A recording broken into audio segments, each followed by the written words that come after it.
everybody, and welcome back to Known Realms of Tolesh. Before we dive into tonight's session, let's go ahead and introduce our players, starting with Button. Hello, I'm Button. My pronouns are they, them. I am Bluebluebutton on social media. I play Echinacea Belrose, the little wizard who's crashing out. And when I'm not playing them, you can find me in an upcoming project on this channel. And when I'm not here, you can find me over on Tales Archived, where I play Cressida in Unearthed Inheritance. That's Stealthy Elf Productions, not Tales Archived. What did I say? You said Tales Archived. I said it again. Hello, I'm here on Tales Archived. You can find me over on Stealthy Elf Productions in Unearthed Inheritance, the campaign, in, what else am I in? Outlaws of Alkenstar and New World Rebellion. That's me. Perfect. Thank you. And then, Angie. Hi, everybody. I'm Angie, Agonethetic on the internet. My pronouns are they, them. I play Zia Marino, he, they pronouns. Our sorcerer rogue Tiefling who's back home and also dealing with a lot, but has come full circle in a lot of ways. And you can find me here and in other things in the future. Announcements to come. But yeah. Perfect. Thank you, Angie. Yeah. Last but not least, Lou. Hello, I'm Lou. I play Dolores, she, her pronouns for both of us, and you can find me at Luzelia_art on most social medias. And Dolores is also home. We'll see how she feels about it. So far, not so good. Queen's not loving it so far. Hi, everybody. My name is Alec. My pronouns are he, him. You can find me all places on the internet at Tales Archived. I am the Archivist here for Known Realms of Tolesh. I produce other content like God Killer Sinner Sacrifice, and I'll be heading another ship here on the channel soon with some people you've seen before. When I'm not here, you can find me over at Stealthy Elf Productions in Here's Wisteria Unearthed Inheritance. And New World Rebellion, where I play Grim. I was like, for the next 6 weeks, every Wednesday, you can find me over at Starcrawl, playing in a Thirsty Sword Lesbians game called Not For Sale. I am playing a trickster named Sterling, and they're a hot little problem. Yeah. But before we dive into our session here tonight, Angie's got our recap. Thank you, Angie. Let's give him a hand and buckle up. Chuckleheads. Yeah. So to set the scene, we see as Zio is in the room writing a letter. And as we focus on the letter, and there's very scratchy scrawl, you read, "Dear Lazuli, Echinacea told me they reached out to you. I hope your family, Richter, and you are doing well. It hasn't been long since we last saw you for us, but time works differently in the different planes, right? We just got back from the elemental plane of air, actually. One thing led to another, and now we're back in my home, in the Scorched Isles. There's a lot to catch you up on. I think it's going to be better to explain in person, but Whistle's no longer with us. Not dead, just doing some time of atonement. His choice. I can sense that Echinacea is struggling with it. I still trust Whistle, even after everything, even after he drew his weapon and attacked my father. Echinacea says I'm allowed the generosity, trusting that he wouldn't hurt me, but they said moving forward they themselves would be more careful with their own generosity. They won't admit it, but you know best of all how they take on responsibilities. I'm thinking Whistle's tasks regarding his prophecy and the Alloy-born and Drukamish might be weighing on them. We have a new companion that joined us recently from Olkes, Dolores. She's pretty formidable, really impressive. She has a certain connection with some of the rifts and wild magic. We could potentially be facing some new rifts soon. One inside Mother's Hearth, one in Salafa, and another off the north coast. Echinacea thinks it might help with clearing up questions about Dolores. Also, she's from the Scorched Isles, but didn't tell me until now. There's so much I wish you were here for. Olive, my dad's wavebreaker turtle, ferried us to Tranquil. I was nervous about being back with everything that's happened. But being back home, the people, the smells, the sounds, I wonder if it was the same for you when you went back to the Feywild. like a full breath of air for the first time. My mother wasn't expecting us, but she welcomed everyone with open arms. Echinacea is the only one left from our first traveling group, so having them meet Mom was very special. I wouldn't even be here if it wasn't for Echinacea. Wouldn't be the same person either. I'm more than just thankful, I'm indebted to them. Apparently, Dad has spent time in their clinic at Ellenbell before I was born. Also, my mom knows Dolores' family or is familiar with it. She asked about her father, a shipwright in Abuilda, our major port city, and Dolores said he had passed. Also mentioned that her mom is missing. Had to tell Mom everything, all 103 chapters of it, after my dad failed to inform her about things. Only just a little bit about you guys, of course, not the parts that are not mine to tell. I warned her about Alma, and luckily she hasn't been around. I do think we're still very early on, whatever plans Glacia and Coletra have. I haven't seen their influence in Takula yet. And for the audience in this moment, Zio takes a pause, and our vision follows the flowing and ebbing natural existence of the Amine in the island of Takul. And they're drawn to Dolores as we see her in the streets. Tension is palpable in her shoulders as the weave of magic plucks and Sophia reaches out, asking Dolores if her whereabouts, where her whereabouts are, demanding clarity, the anger palpable between the lovers. Dolores questions if she should trust Sophia. The conversation comes to an abrupt conclusion, and Dolores experiences part of Takul's nightlife, and in doing so, comes across someone who would be familiar. But after 10 years away, her cousin, Toby, feels more like a stranger. She takes the opportunity to remember her aunt's name, Thaisa, her mother's sister. After careful consideration, she returns to the Marino household, where she meets Aeolus. Reassurance is shared that Dolores and all of Zio's friends will be protected regardless of their pasts.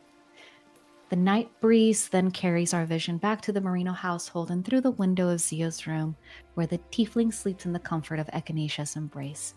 Within the halls of their mind, memories are shared by the doctor and their shadow passenger, Aidwolf. Escaping from the Feywild upon the phoenix Igni, chased by the corvid Corboray.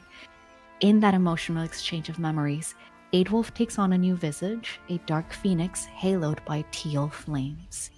The vision supplied by Amine's emotions becomes shadowed as sleep takes over and hearts come to a restful beat. And things clear to once again show Zio writing their letter to Lazuli. The Patron Festival in the New Year is right around the corner. We've been separated from some of our companions, so I wrote to Io for her to come home and maybe bring Declan and Lucian to surprise Echinacea. I also wrote to Wit, who is in Ellenbell, and asked him to come, mostly because everything with the Tranquil, but it would be nice to show him and what things are like in the Isles.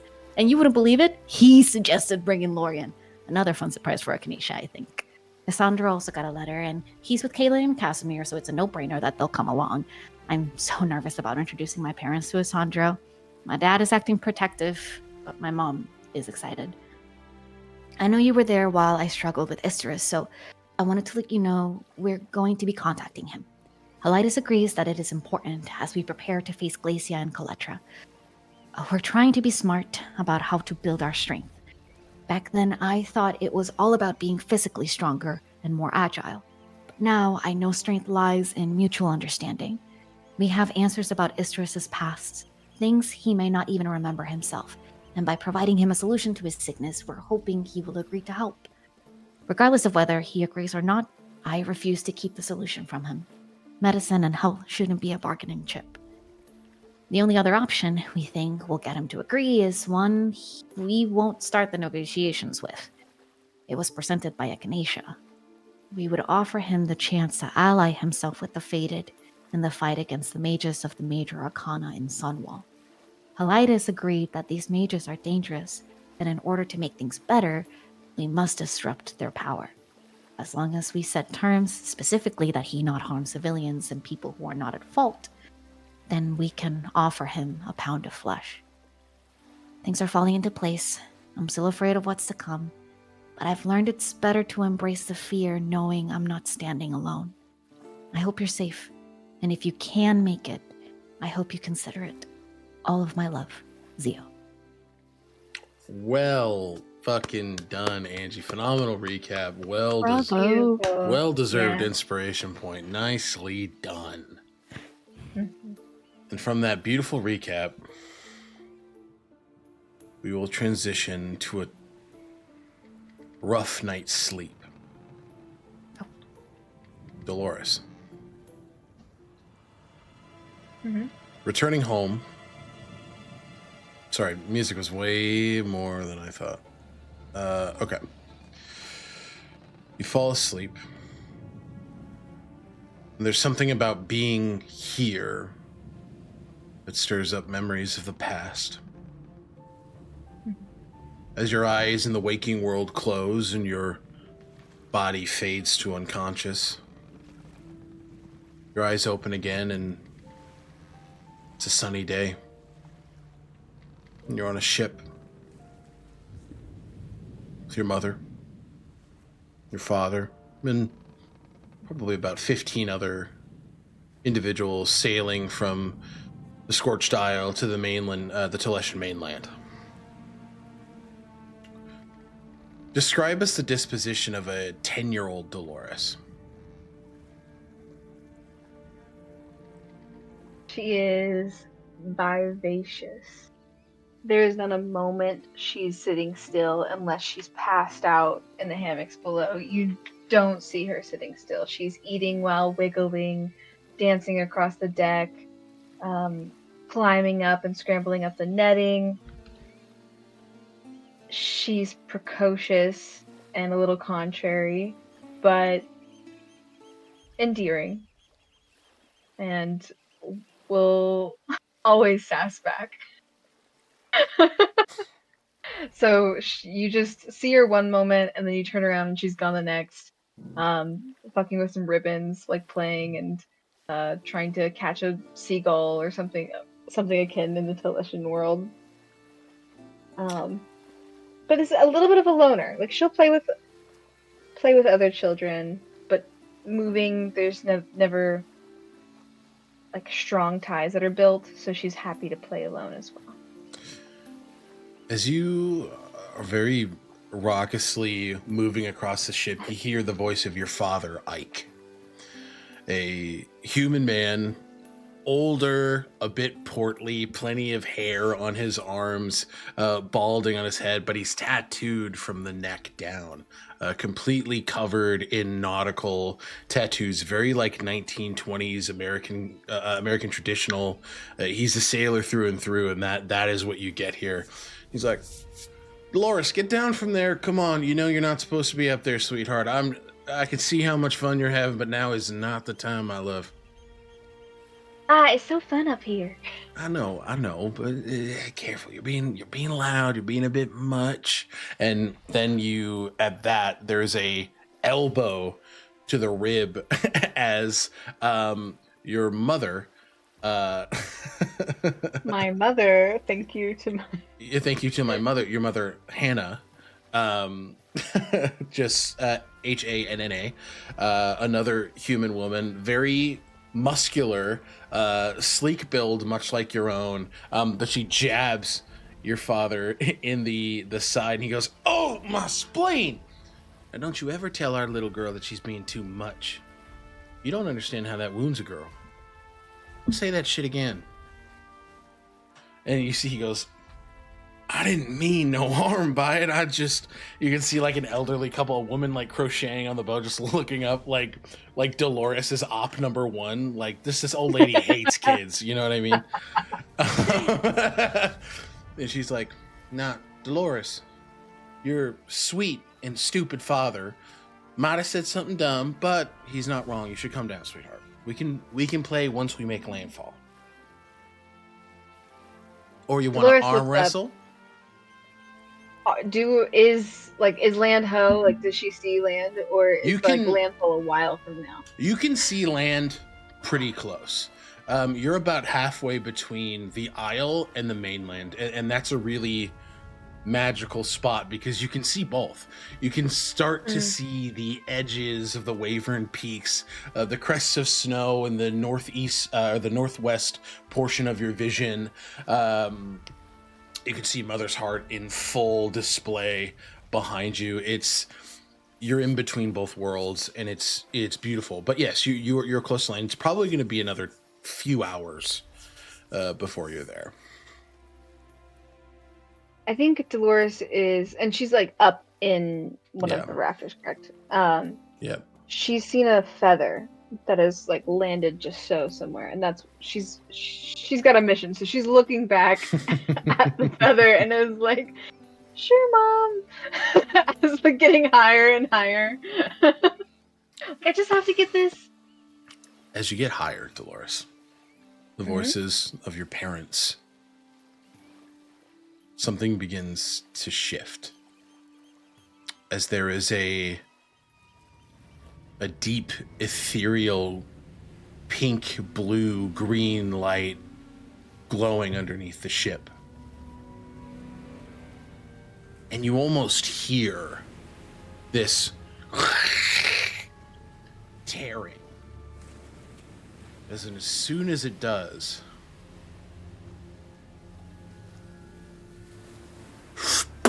this well of water shoots upward, multicolored, as fey entities, unlike anything you've ever seen before, begin to shoot out of the water, obviously terrified and scared, running in any direction. That old woman is knocked over as one of them seem to clamor for land. Vines begin to spawn outward, wrapping around the ship, cracking it in half almost instantaneously and sinking it to the depths. You see the bioluminescent algae beneath you begin to take on new growth and new light as you wake up in a cold sweat.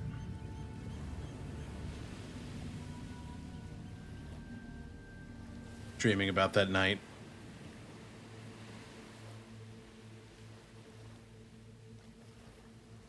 You see around you, everybody's still sipping their mimosas, dozed off on the couch. But you're back to consciousness. Yeah. I have a question for the audience. 2 human parents, Genasi child? Correct. Okay, cool. Just want to make sure. For the audience, Angie, for me. For the audience. I'm the audience. I'm experiencing this. I want to visualize it.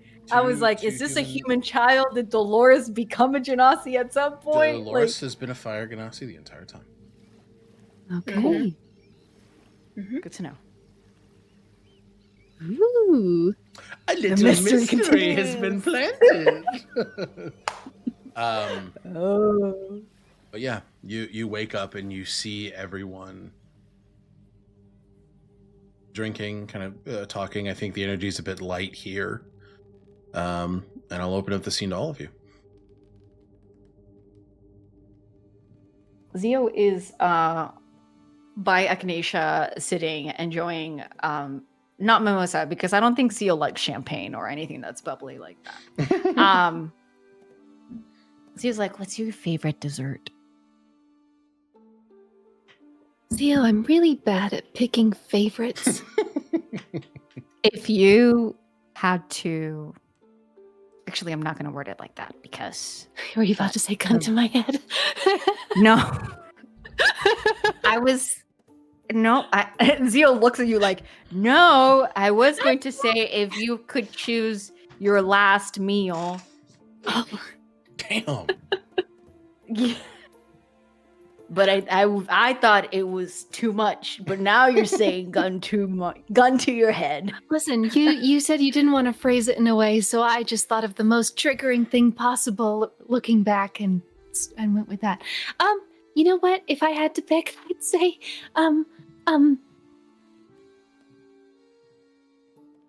strawberry shortcake. And I've only said that not because it's my favorite, but because I panicked. What about yours? Also, Dolores, you're about to spill your mimosa. Oh, she full on screamed when she woke up, I would say. We can say that like that conversation happened. Okay, so this like, conversation and it's interrupted yeah. by a scream. Yeah. Okay. Makes sense. Like Dolores. you would not. Yeah. Absolutely. Yeah. She like bolts out of her chair. Dolores? What happened? What happened? Sorry, I didn't mean to spill that. I'm patting down the mimosa. Xiomara walks over. No, don't worry about it. Are you okay, sweetheart? Yeah. Just get nightmares. Oh, sorry. Can I make you some tea? Uh, You have a nice soothing lavender. sure. All right. And don't worry about the mess. I'll clean it up. Echinacea casts prestidigitation. The mimosa is vanished, gone. Everything is shipshape. Can Zio concentrate on Dolores, particularly on, similar to the last time, the Amine You're that looking seemed through to the veil? be... Yeah. You see a heaviness to the Amine around Dolores. And Lou, what is Dolores feeling? It seems obvious that there's panic. What is she feeling explicitly? This is something that has happened a lot, Dolores. So there's that initial jerk of fear, but there have been plenty of times where she has had to regain her wits about her after, and so she's been in spaces where she shouldn't have been sleeping, or wants to keep her guard up. So there's this quick like shoving back down and suppression that's like smoothing things out. So she's just trying to breathe, like put things in order around her, straighten out her jacket, Absolutely. I'd say with that, Zio, give me an insight check on the Amine. Yeah. Insight. Give me a second. I told you this is the musical Again, this is a musical episode. Yeah, I like it. Oh, shit. Inside. Inside. I don't know what happened to my thing, but It's gone. Okay. Okay. No, I was like, no, we're good. Insight. I know it's like I rolled a 10 on the die, and my insight is 8, so 18. 18. While you absolutely see that the Amine, there is a weight, there is a sluggishness. I tried to read a magic card this morning, and I just about had a stroke.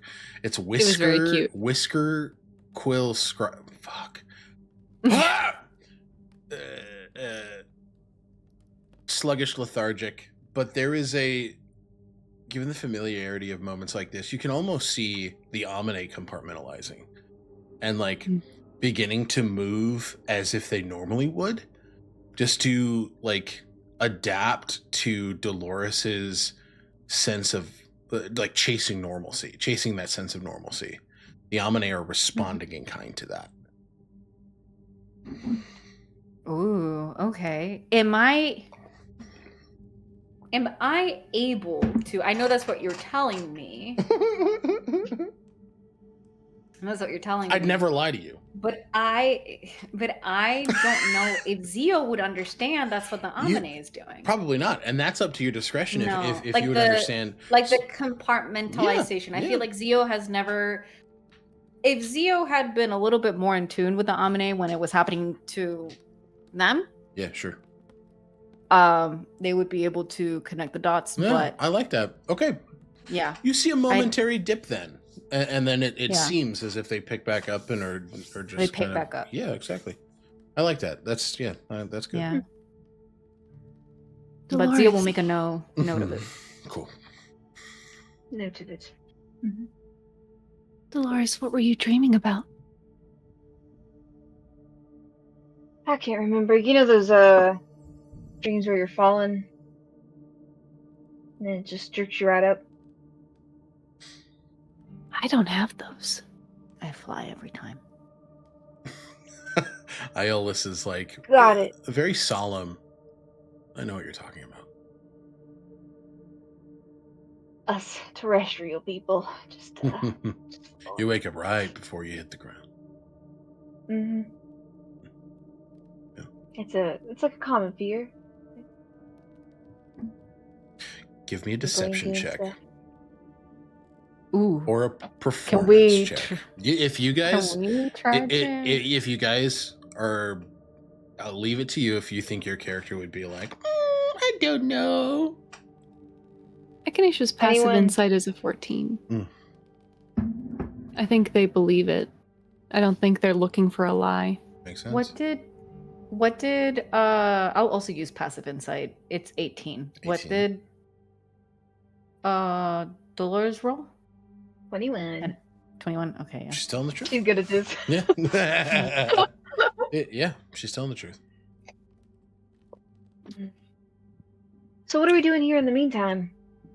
While we're waiting for our friends. Well, I was asking Echinacea for their favorite dessert. And they told me it's strawberry shortcake. I don't think it's strawberry shortcake. I think they panicked. The shaking of the head. It's not. Here's the thing. We can Why would you also- lie? Wow. why? I don't have an answer, and I was asked for one. So, it just like gun to my head. Never mind. I just. Genasia's fucking walking down the. All right. And like Zio's like, do you like sweet things or more less hello? Thank you for the We're raid. waiting. Welcome in, Just the Human. Oh, hi Raider. Hello, guys. Thank you for coming in. Well, the reason why I'm asking is because someone wants to thank you. And she asked for your favorite dessert.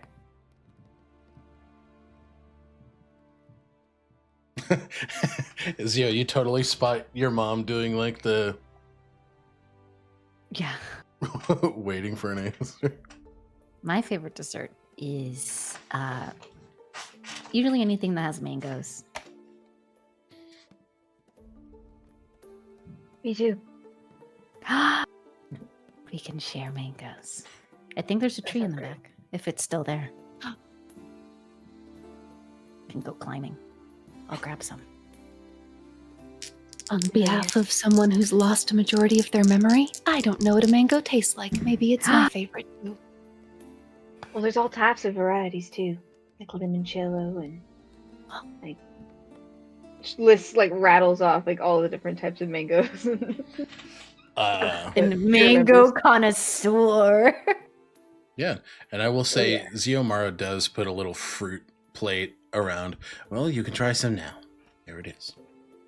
You see like pineapple, mangoes, sliced apples. You see bananas, plantain. Like you see an array of fruits to try.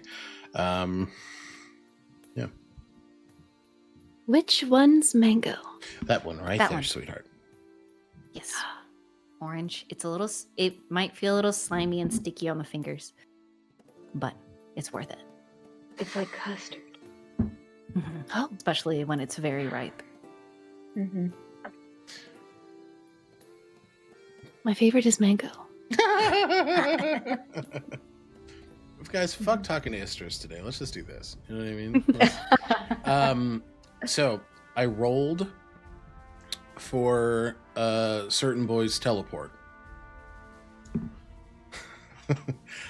Oh I was kind of manifesting it getting fucked up. It did go pretty seamless. It went pretty perfect. Oh, okay.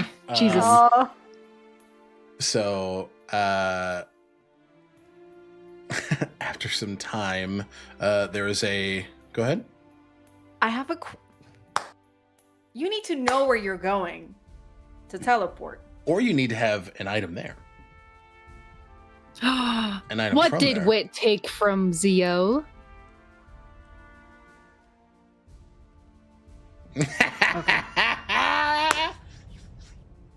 A specific item got ripped and torn in the Gala of Innovation.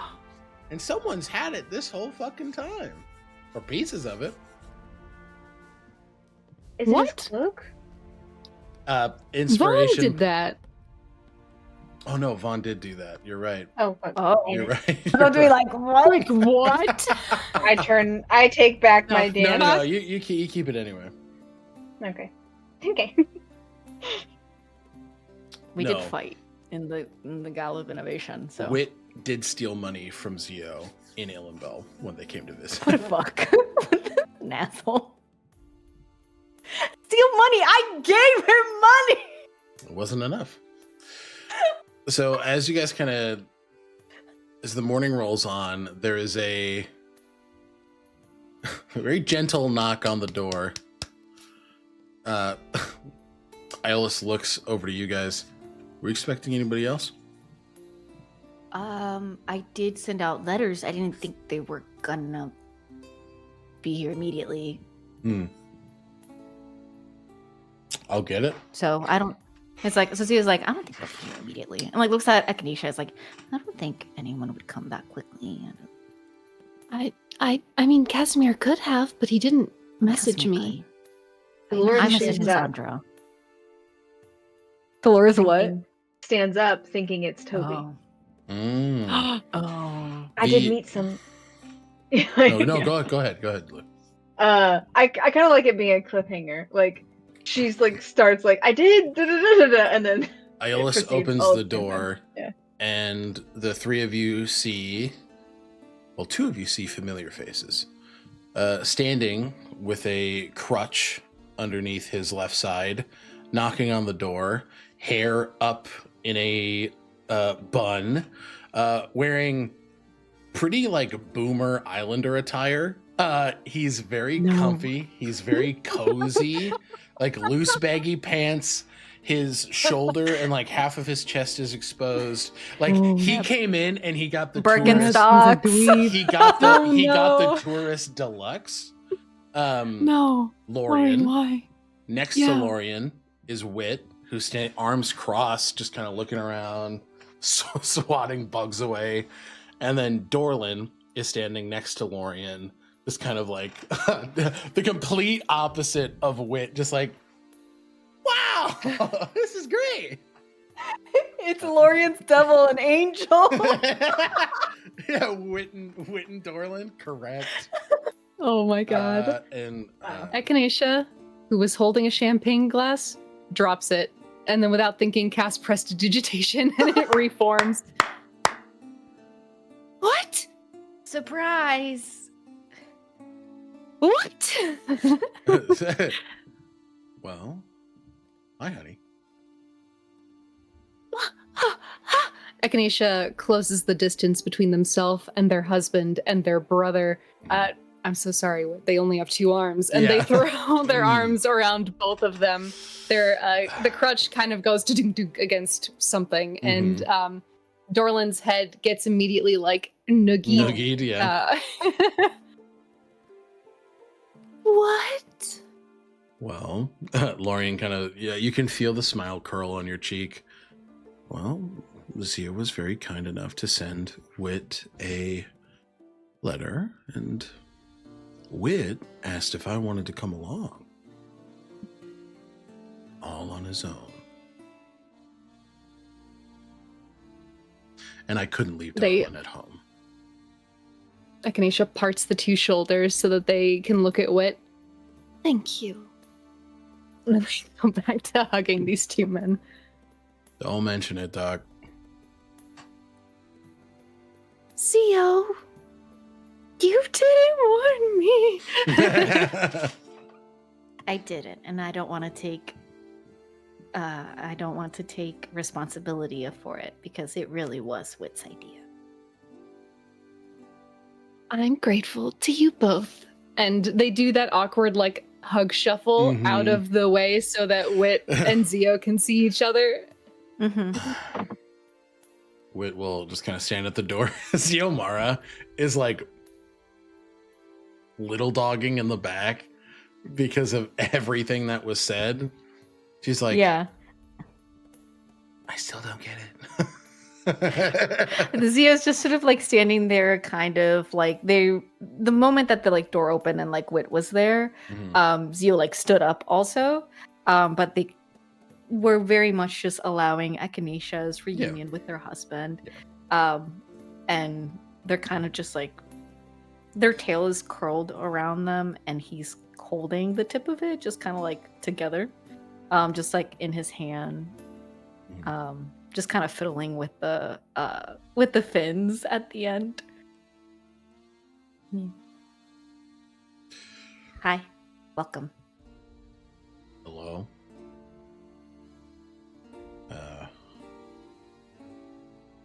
That's a small place for all these people. It's like well, don't be rude. And then looks I'm making over. an observation. It is actually small for all the people in here.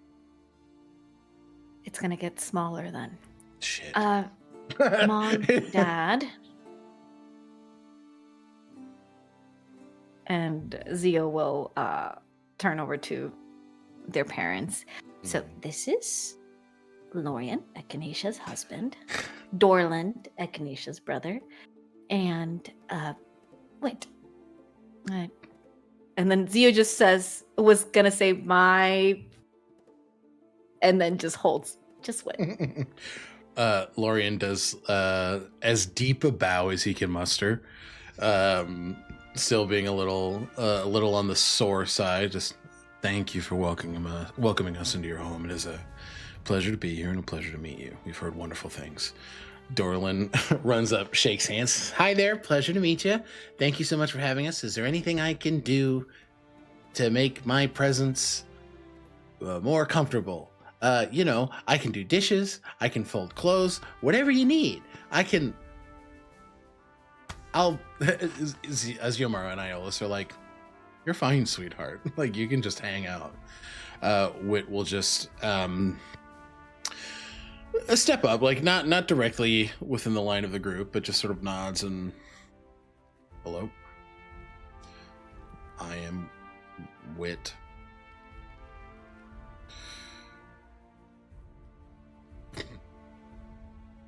Zio's like, and then Zio's like, in the awkward, because it's like this Lorian and Dorlin, absolutely incredible gentlemen. It's like, yeah. Yeah. And then Zio just sort of like steps up and says, he's my friend. Yeah, and we're working on that, yeah. Zio just like deflates. Yes. But we're going to be discussing how to move forward with the stuff that I explained earlier. And Zio turns to Wit and is like, they're completely aware of everything. Okay, good. I'm like,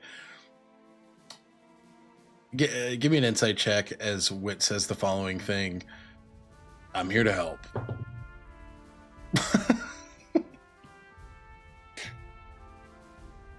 It's a 14 on the die with an 8.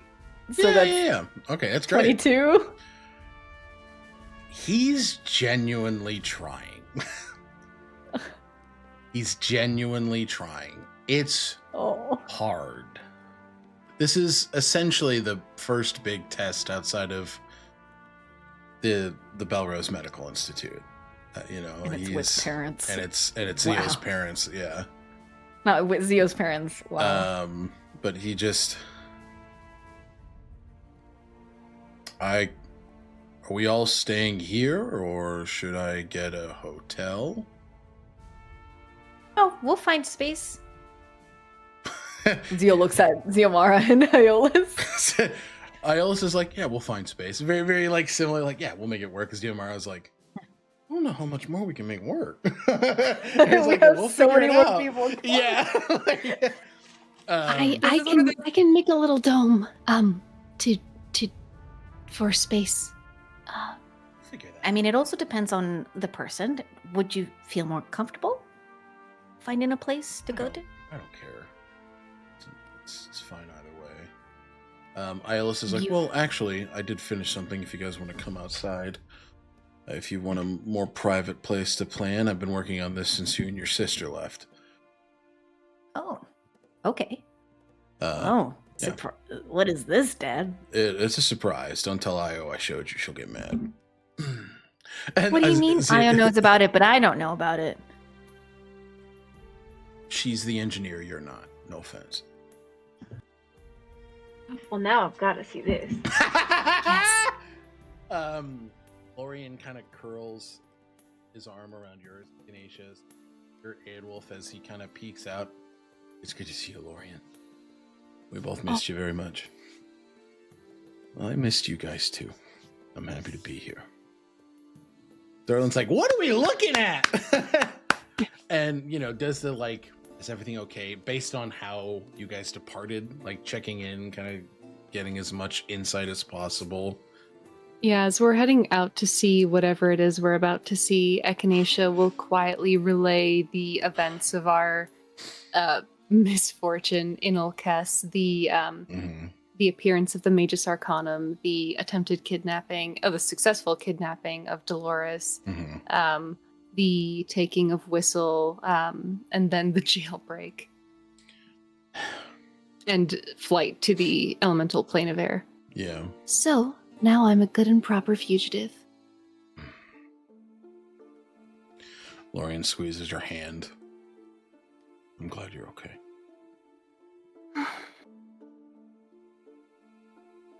Sorry.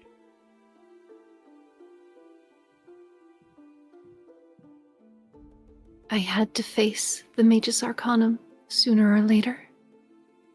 Turns out it was sooner. You're doing so well. They'll motion to his progress with the cane. Sooner than later. Takes his hand, cups the side of their face, rubs his thumb across their cheek. I will be well enough to help you. Not because I Can't rush a good thing. No. But it's the day that I'm ready. Is the day that I'm back by your side and ensuring that this never happens again.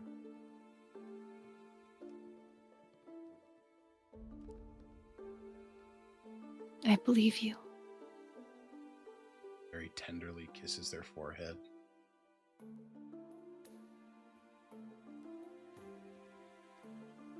And they walk outside behind everybody else a little more slowly so that Lorian can move. He's just walking with them. And you guys walk out, past the garden in the back, deeper into the foliage surrounding the home. And what you see is a massive treehouse. Actually not very dissimilar to what was crafted by Zio in the humble abode. It is an old tree, hollowed out, reinforced, and it is a 4-level treehouse. It was made specifically for the purpose of housing you and your sister and guests whenever you guys decided to visit home, whenever that may be. God. Io set me up with the plans, and well, I've been chipping away at it as much as I can. Wow. It's beautiful. What's That's yours? amazing. It's yours.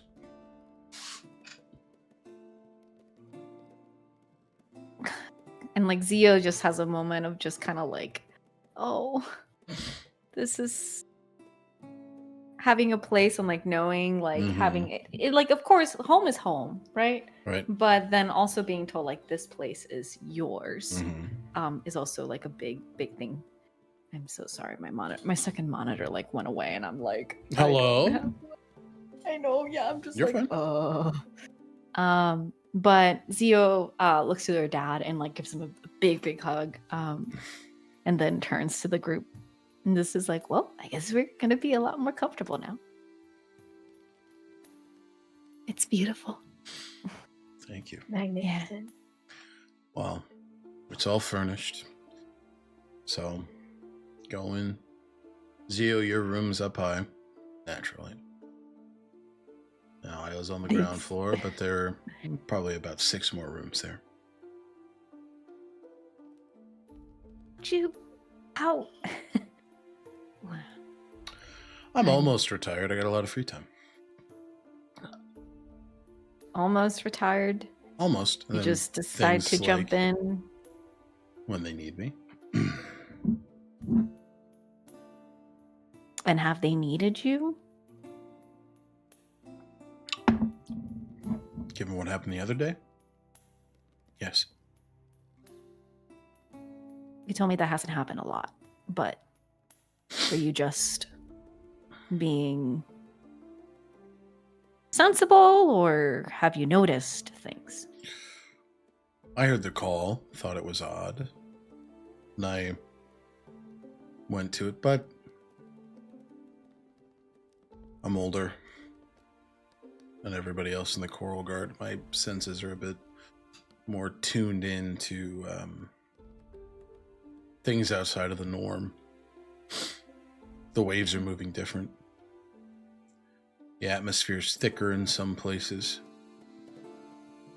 There's movement in tree lines where there normally isn't. Something's happening. I don't know what. I have a better idea now, given what you've expressed here. You told your mother and I what we saw yesterday. But yeah. Now I can put a name to the face. Zio nods and then turns to Wit, who I'm assuming is there with them. Yeah.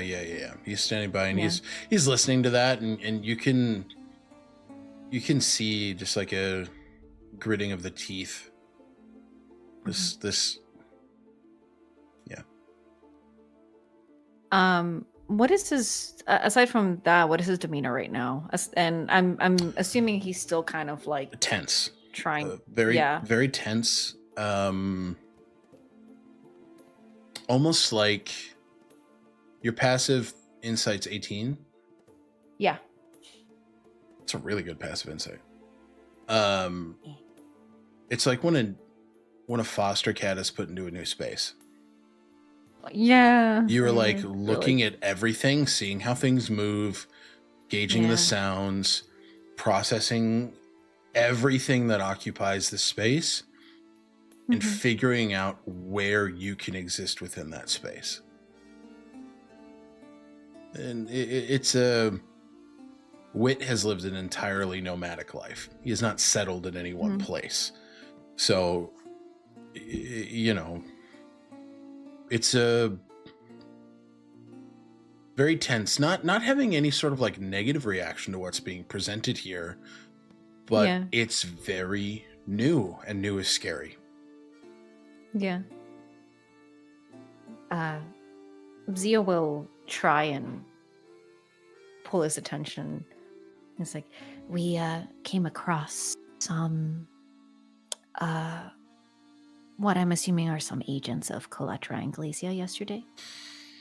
Fought them off of the coast of the volcano, an area called Bildaguatu. There were several fire salamanders, some ice salamanders, but by the end of the fight, there were also some of Wynar. So they're getting bold. Seems like it. Yeah, they need to be. He kind of looks at everybody here and just dealt with. They need to be dealt with.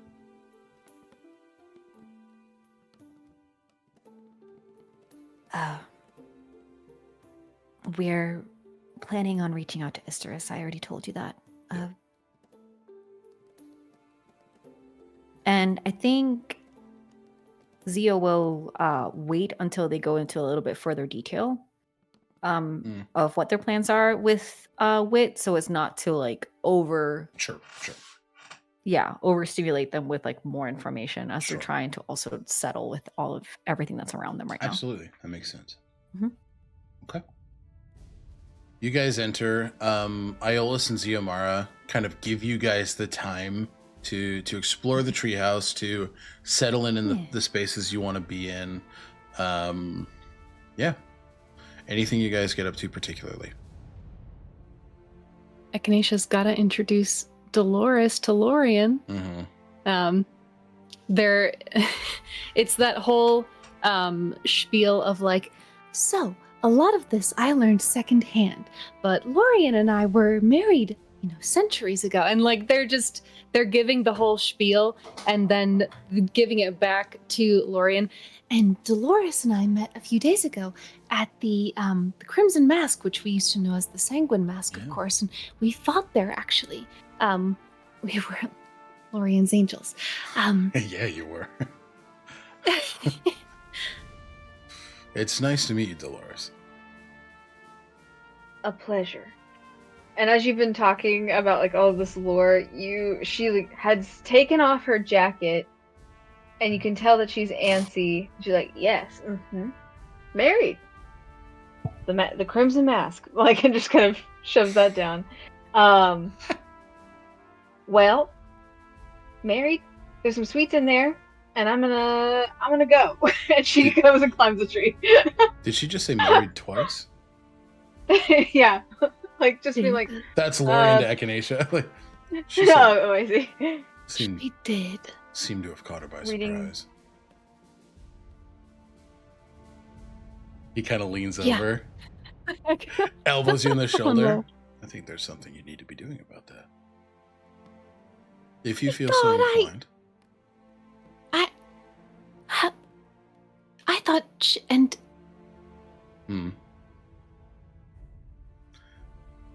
Listen. I mean, she's very... Yeah. And... Yeah.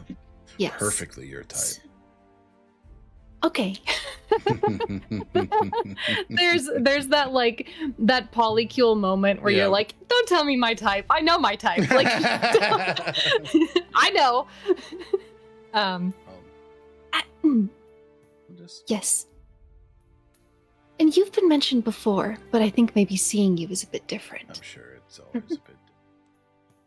I mean, you're very dashing.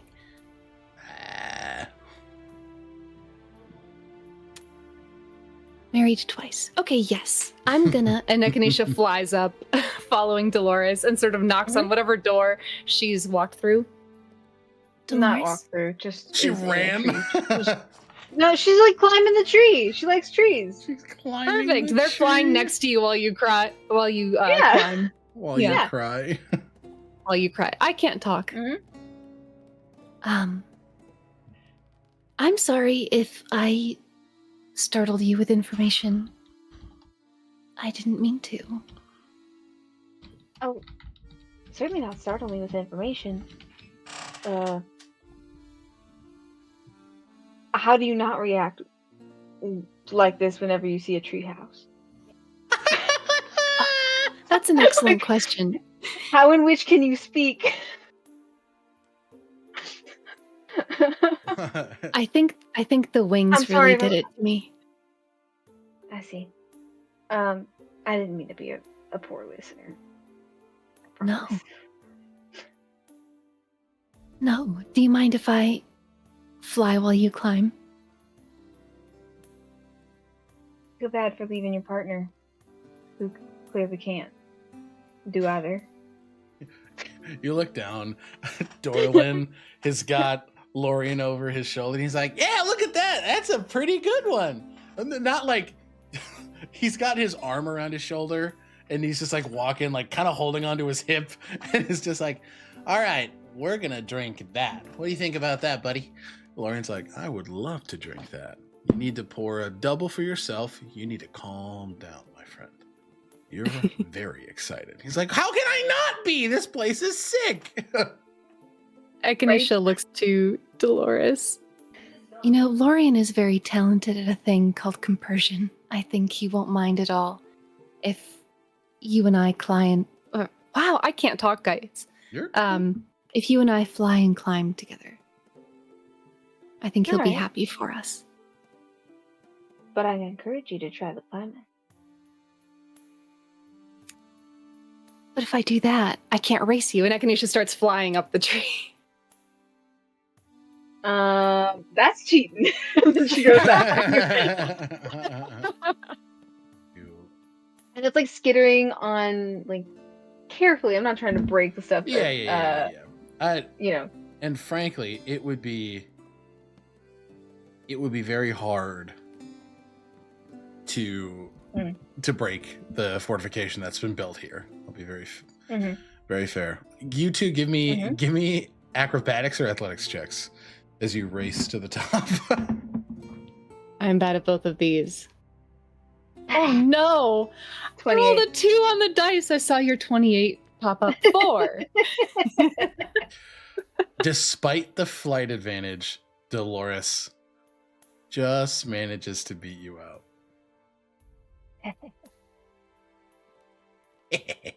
You're incredible. Well, thank you very much. But we both get the prize, which is the speed. And the wind is like sweeping, and there's birds, and it just smells so good. I'm sure there's flowering trees. And Dolores just like lets her hair down, and it just is like the wind is feeding the flame, her flame. Mm-hmm. It is a beautiful view. They smile at you, Dolores, and they pick one of the flowers and say, "What happens if someone tucks a flower behind your ear?" She blinks. Well, I'm not sure. It's never happened. Well, I feel like Sophia has done that shit, but she'll say, "Guess you'll have to find out." Echinacea tucks the flower behind Dolores' ear and casts flowering over and over and over to keep it from burning up for as long as possible. Oh my. As So beautiful. As it tucks behind her ear, it does not burn up.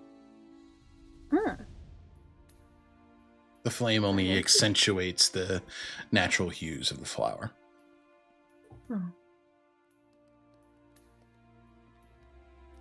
Oh, like subsurface scattering, like whenever the like light behind your ear kind of makes it more yellow or something. Lovely. Yeah. Mm. Okay. Thanks for coming up here with me. Thank you for kicking my ass. Anytime. All right, let's go pick out our rooms. Okay.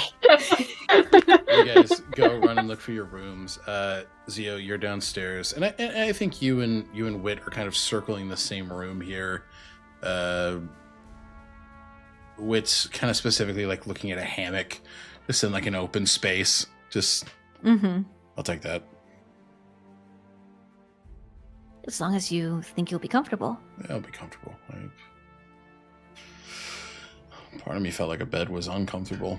I'd never had one before, and I just got used to not feeling that it's different. I don't sleep in beds. Yeah. It's more like mats with lots of pillows and blankets. So I think a hammock would be a lot more comfortable. Yeah. I make it as comfy as possible. I think my most comfortable was a cushion in a crow's nest. Slept there for about 6 months. That's right. You sailed. You were a pirate. More or less. Also, I just wrote you this morning. How did you find us? I'm just good at what I do. Okay. And I stole Tell me more about money from you. And teleported. I gave you money. Yeah, I wanted more money. You could have just asked. Where's the fun in asking? Because then I can give it to you. Again, that's all well and good, truly, but I could steal it. I was going to steal it. And I did. Well, And hey, it's ultimately a good thing because it got me here. okay. So the pirate tendencies continue. They never left. I think I was born with them. Got it. Yeah. You were raised into it more so. No one's born with certain tendencies. I don't know. And like Zio this entire time has been will let go of their tail and then at certain points will just grab it again and like still be holding on to it, still be like kind of like I'm glad that you're here. And hopefully you're comfortable. And there's a lot to do. So. Yeah. It's time to deal with this. Yeah. Yeah. Any sight of Alma? No sight of her, luckily. I'd say that would bring me comfort, but it just makes me more worried about what she's doing. Speaking of Oma, now that I think about it, do you remember back when we first came across one another? Windmill? Yeah. Yeah. Hard to forget being jumped.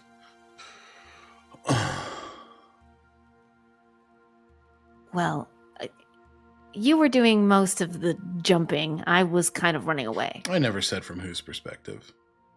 Okay. Anyways, you commented on my family back then. And I thought that by some sort of primordial current connection, maybe the Tetherians, that you could read my mind. Is that true, or that's just information that Alma gave you? That's information from Alma. She fed it to me to freak you out, which worked. Oh. Yeah. Well, she's a bitch. I wasn't gonna say it, but I'll say it. Also, kind of glad you can't read my mind, so that's something that's good. Huh. Why is that? I mean, there's things I don't want you to know. Would you want me reading your mind? There's not much in there. Except brooding anguish and trauma. The eye roll means that Button's into it. Yeah. Brooding anguish and trauma. Yeah. Okay. But yeah, no, we can't read each other's minds. So, as probably is for the best. Why would it be for the best? Some things are meant to be private, to your point. And frankly, the thoughts in my head are the only thing I have that are mine. So I don't feel intent on having those be viewable or mutable by anybody else. They're mine. But and you have the choice to share them if you want. Yeah. Oh, Egret really pushes that home. I don't know how she can be a doctor and a therapist. I just don't understand how that works. But like, she wears a lot of hats. Her methods. The amount of shoes I've had thrown at me over the last month. Have I earned them? Arguable. But she's got a point. Yeah, find a bedrock. Place to start. That place is my head. My ideas. My feelings. Your letter.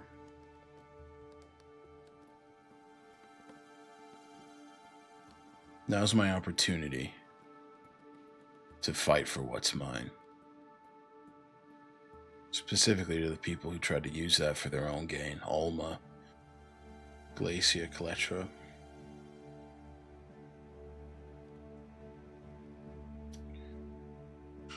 Yeah.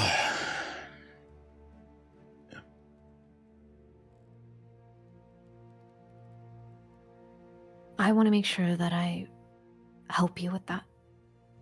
I'm not just wanting you here because of what you can do for us. It's because I want to make sure that I help you. And I don't want anything in return, and I don't expect anything in return. I know I've said this before, but I want to reiterate it, and I want to make sure that you're aware of that. And I'm grateful that you're sharing your bedrock with me. Even if it's just a few pieces, a few pebbles.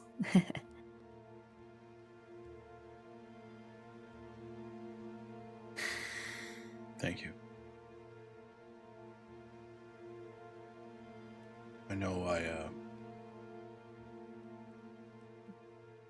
thank you. Do you like mangoes? No. I like pineapples. You though. don't. Pineapple. Yeah. Okay. You don't like mangoes? Mangoes are so good. They're slimy. Pineapples are slimy too, and they have like little daggers that. He looks at the open chest of flame. I like to live dangerously. What can I say? Zio, looking at the. Is it like fully in view? The scarf? I mean, you can see the light coming Yeah, the through light. the clothing. Like Mhm. it's something that's present. He's not wearing the sort of dense armor that you've seen him in before, so it's Mhm. easier to see that illumination beneath the tunic he's wearing. Mm-hmm. Yeah. I think Zio very spontaneously reaches out and puts a hand on it.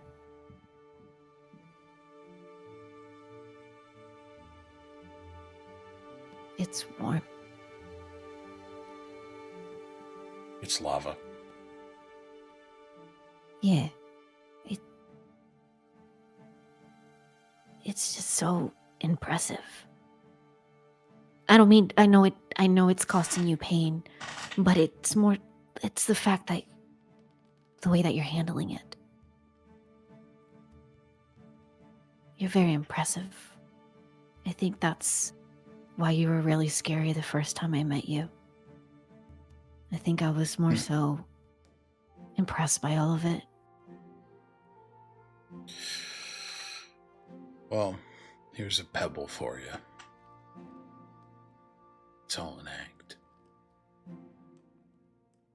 I wasn't any less terrified than all of you that day. Or the day in Norfolk. It's all a facade.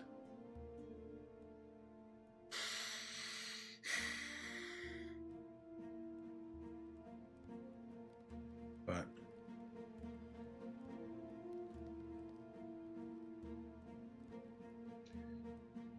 I'm still here.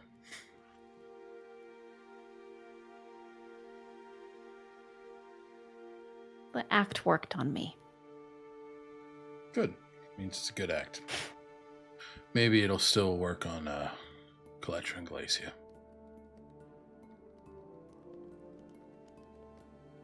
Well, I think if we approach them with the intent of being someone that we're not,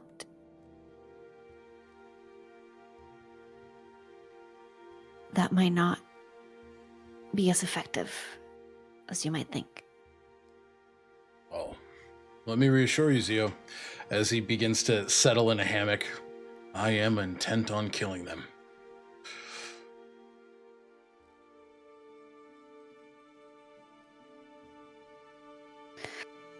Well, thank you for coming, and thank you for bringing Lorian. And Dorland, too. That was Lorian's idea. I can't stand the kid. You couldn't stand me either. Yep. Yep. He just laughs. And as you guys settle in and find your spaces, that's where we take our first break, and we'll reconvene with moving forward with the plan on Isteris. All right. We'll see you guys in about 10 minutes. Bye. Goodbye. See you soon.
Hello, everybody. Welcome back. Everybody has decided on their rooms, and we will reconvene with the party and whoever you want to involve in the conversation. Just, yeah. Where do you guys want to meet? This is any room you can imagine within reason is going to exist within this space. So I'll let you guys kind of decide where you guys want to have this talk. I think just for for accessibility reasons, we will keep it to the first level. Especially with Lorian being here. So I think Zio will pull one of the tables, have Dolores help in pulling one of the tables over to the center, so we have a little command war tables. We're gonna war table this out. All right, so where's Helitis? It's not in here. He's with your parents right now, but we'll say that in the time you called him over. So as soon as you guys are set up, Helitis comes into the treehouse. Is this the first time that Helitis and Wit are meeting? No, they met before. They Helitis offered to heal or to do what he could. That's true. Wit refused. That's true. So they've met before. Yeah. I think the only person Helitis hasn't met is Lorian. But there's a very proper introduction. Helitis will bow. Lorian will be like, "Oh, pleasure to meet you." Curtsy. But they'll, very, very, very quick and very kind introduction with those two. Yeah. Well, so to get you all up to speed, and then Zio will explain the plan as we have it right now, which is that we are going to call to Isteris, that it could get sticky, dangerous, that we do have to be careful. We don't want to approach this aggressively, because Isteris seems like the type who won't take the first hit, but will respond. Not just in kind, but double. Yeah, we'll escalate. So, the plan is to explain to him that we are, of course, not going to be allowing Glacia and Coletta to destroy the current. But he is also not allowed to use it for himself. And if things get tense, we will try and steer conversations towards the past. This time with Kata. This time with Helitis, and Zio will look over to Helitis. The work that they did with the Tranquil. And try and weave into the conversation the potential of his Tornakum sickness and possibility that he doesn't know that is what it is. And we hope from there that we persuade him to our side of things. Wit, do you have any thoughts? He's a tree, right? What was that? He's a tree, right? He is a Famar, which they are sort of tree-like people. I would like to avoid setting him on fire. Okay, you definitely picked up what he was putting down. He's like... He was about to be like... Well, no, you see he's flipping a coin, an illusory coin made of flame between his fingers. He kind of snuffs it out. Fine. I don't think we should all make ourselves known, though. We should have people waiting in the wings in case things go bad. Because with entities like these, they tend to go bad.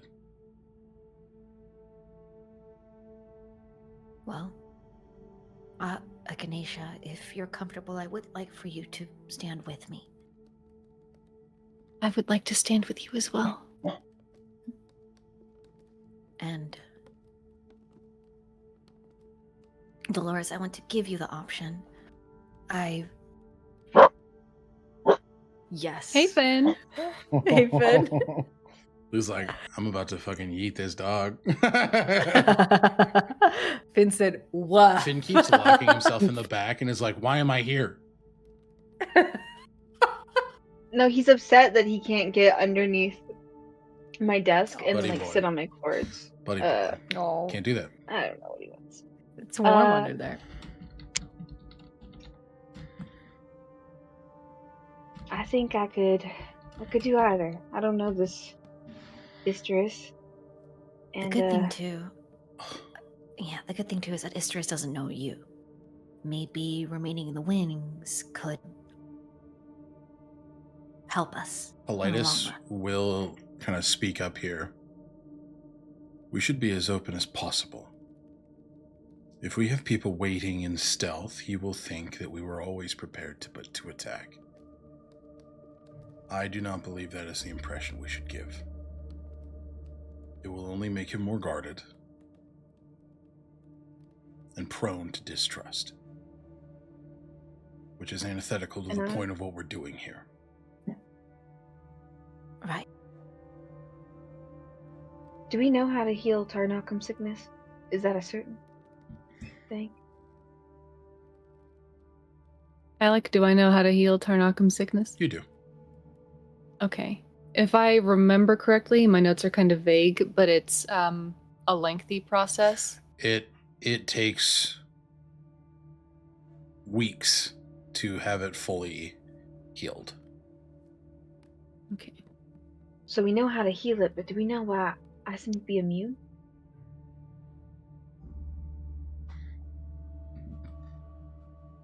I don't know if that could be a persuading chip to show that there is a solution. That is what we're hoping for. The things that we don't know is whether he knows or not. I'm going in with the hope that he's not aware, because that way, that's our bargaining chip. It's the That's fact one that of we them. learned this. It's one of them. It's the fact that we learned this and that we're not keeping the solution to it from him. Echinacea leans forward on this table, and knowing that this is new information to Wit and that it would be very new information to Lorien, they say, our first and foremost order of business is to offer Isteris a means to heal his sickness should he wish it. He might not wish it. While we hope that is not the case, we have to be prepared for that. And if he does not wish to accept that offer, I would like to offer to him a chance to face the Major Arcana alongside us in the city of Sunwall, with the caveat that civilians and innocents will be kept from harm.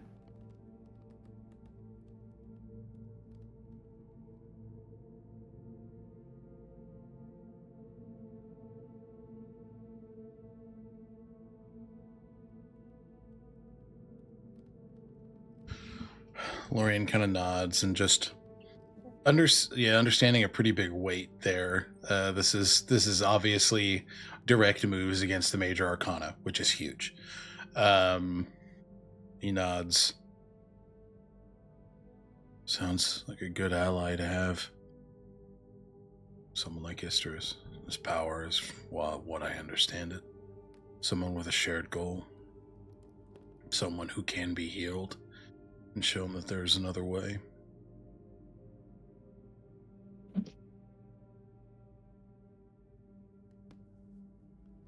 Wit, listening to you, to Zio, to Lorien, just quietly nods, not saying anything, but just nods. Zio will look at Wit and capture his gaze. I want to make sure that, the idea of waiting in the wings is not bad. But Helitis is right, however, and he has hundreds of thousands of years of experience with this individual. And I also do want to make sure to point out that I think it's going to be better not just for mutual understanding and trying to get through to him, but it's going to be good for us to stand heads up, face forward. We're not bowing down to this. And we're not here to be used.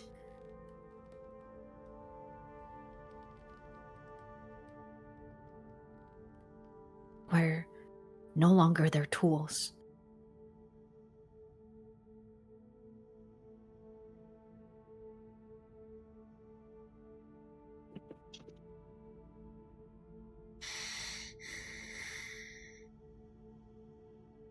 All right. It's your plan. I follow it.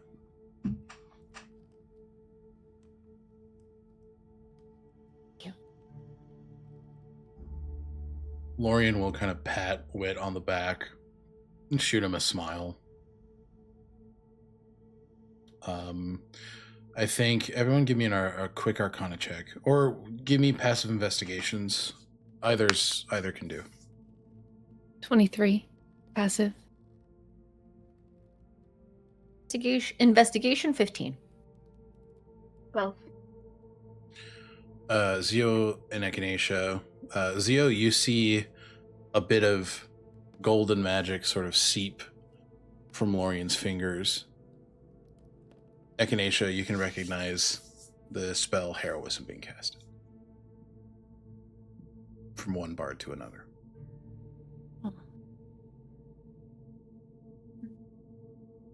Seeing something so familiar, now that Echinacea has regained 50 years of their memory, they know what that spell feels like. They know the sensation that Wit feels in this moment. And they just offer him a tiny smile. This is a lot for you. They look to Zio for you. They look to Helitis, and especially for you.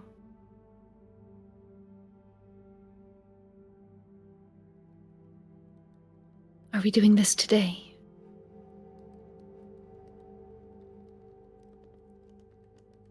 Well, I feel like we should give ourselves a little bit of time. But time is also a luxury, I think. Where do you want to call him?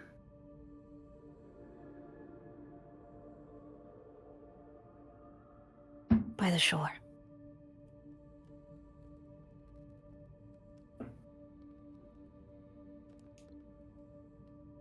Echinacea's shadow, a dark avian entity, no longer a wolf, will sort of swallow you for just a second, and it's not the chill of shadow, but rather the sensation of warm night as it engulfs you, Zio, and then Wit, and then Helitis, as Echinacea casts Death Ward on all three of you. Just in case. I think this is the first time that Zio has had Death Ward cast on them. I think you're right. Yeah. I think Echinacea did it the last time we were about to see Isteris. Oh no, that's right. Was it? You cast it on because you Oh. cast it on Kaylin and Zio. You're right. Oh, Yeah. okay. You're So right. then this, I think if that's true, that was so long ago. It was long ago, yes. There is, even with the warmth, there is it's not Echinacea's warmth, it's not their magic, it's more so a personal cold chill that runs down their back as they remember that day.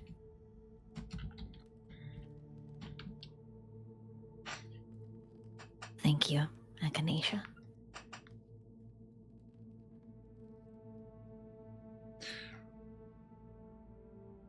Holitis looks to you all. He will be cruel. He will be biting. He will be sharp. Do not let that throw you from the task at hand. His words are said out of desperation, pain. Holitis hesitates before saying this last word. Loneliness. Welcome in, Raiders.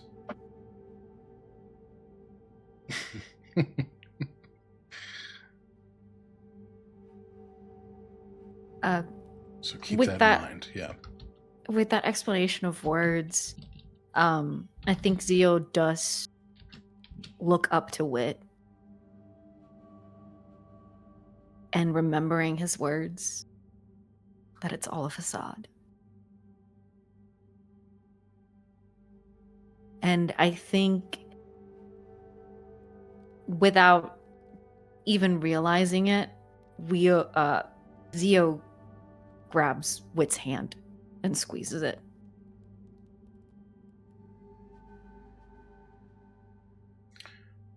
Yeah, there's a momentary jolt.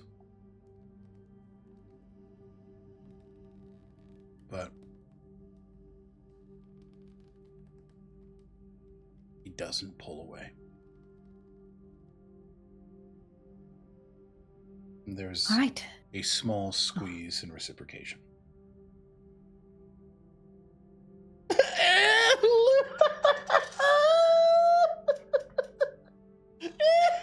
This is the type of shit that's like porn. This is. Are you muted, button? What? Oh, you didn't pick it up. It looked like you said something. Oh, just the Pride and Prejudice hand flex. Yeah. The Bridgerton hand and hands touching. Mm-hmm. I'm keeping it together. If you can be sure about getting anything at Known Realms Tolesh, it is certified yearning. And slow burns and I'm just gonna stare into the middle distance. Yeah, I think with feeling just like the return squeeze, yep. Zio is just like, okay, well, let's to the shore then.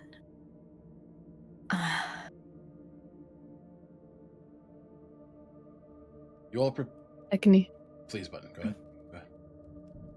Echinacea kisses Lorien and asks, "Will you stay with Dorlin up here?" I was just gonna let you know that was my plan. I'm he kind of half flexes, like he does the stretch into a flex. He's like, I'll keep him safe. Will you wish me luck?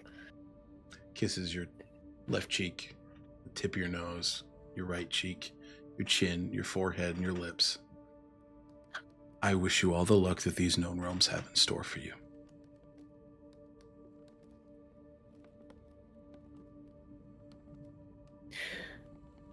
And I wish you... Echinacea kind of looks over at Dorlin, who is still, I think, in that hyperactive mode of like exploring everything. The strength to do that. And they reciprocate the kisses. If he doesn't stop, I'm going to cast sleep on him. I swear to God. Honestly, I think he wants... Echinacea remembers that Dorlin is learning wizardry. Mm-hmm. Well, you should teach him that one. I'm going to do that. Oh my goodness. Good luck. And good luck, everybody. We're going to have some bard... We have so many bards in the room right now. Oh my god. Lorien is going to throw Echinacea Bardic Inspiration. Wit is going to throw Zio a Bardic Inspiration. It was the hand squeeze. It was the hand squeeze. And Aedwulf is like... Oh, sorry, go ahead. No, continue. Aedwulf looks at Helitis. And Echinacea, you can feel that there's a place where Aedwulf understands Helitis' struggle right now. And he flies around the Dark Phoenix shadow on the wall, flaps behind Helitis, and gives him a bardic inspiration.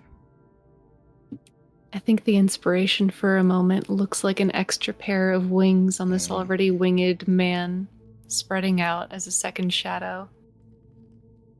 Echinacea asks Aedwulf that shadow in flight as it returns to them. You feel kinship? When we were getting ready to see Lorien again, I was so afraid. And it's odd to say, I love Lorien very much. I know. I spent 50 years with him.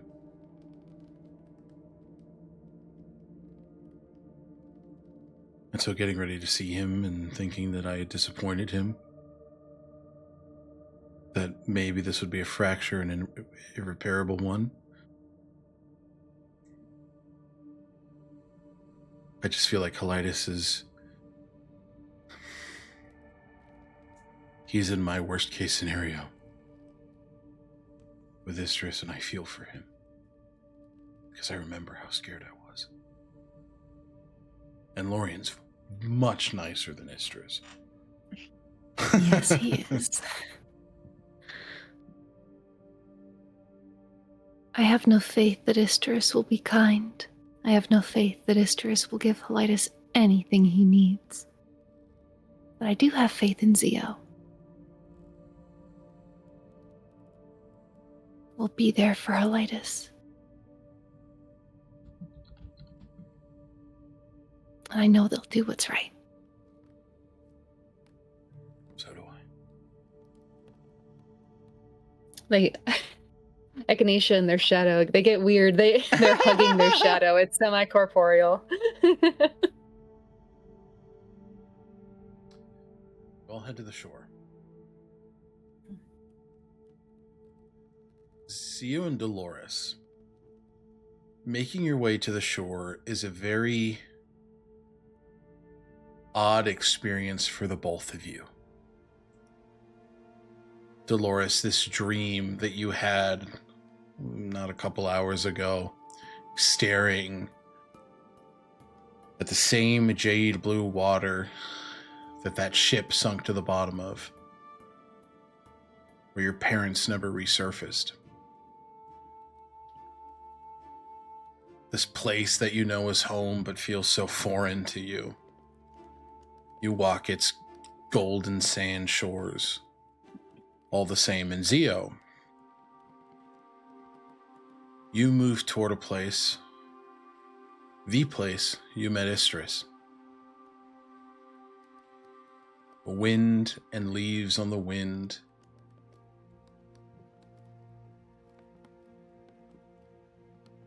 Shifting toward you and calling your name. A voice and leaves on the wind, not wind on the wind. That's redundant. Wind on the wind. All we are is wind. The place where you were roped into all of this. You inch closer and closer until you stand on those shores again.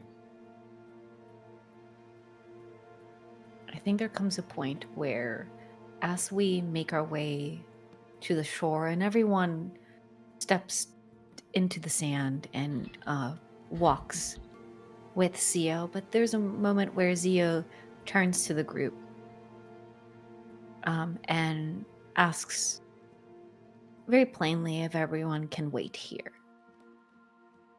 not away and not in any sort of distance from a place that Isteris wouldn't be able to see them, just enough away to create space. I'm sure that the conversation will carry, and Zia will make sure to speak loud enough for everyone to hear. But they give Echinacea a squeeze on their hands. They pat Dolores' arm. The metal arm work that is their sister's work. They look at Wit and itch to feel his hand again, but instead just give a slight nod. And to Helidas, they look up to this entity who had been just a voice in the wind at the beginning.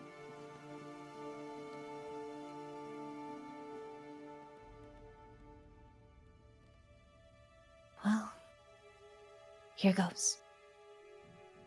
And I think Zia will walk away from the group, walking parallel to the shore a little further out. And as they sit there and look out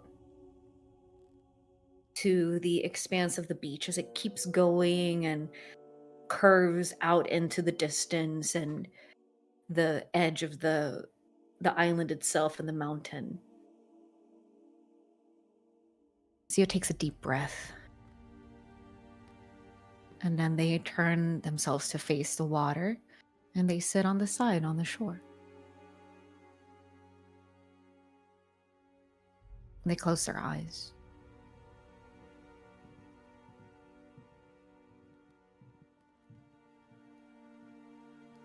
Isteris, if you're there, and my words find you in the wind,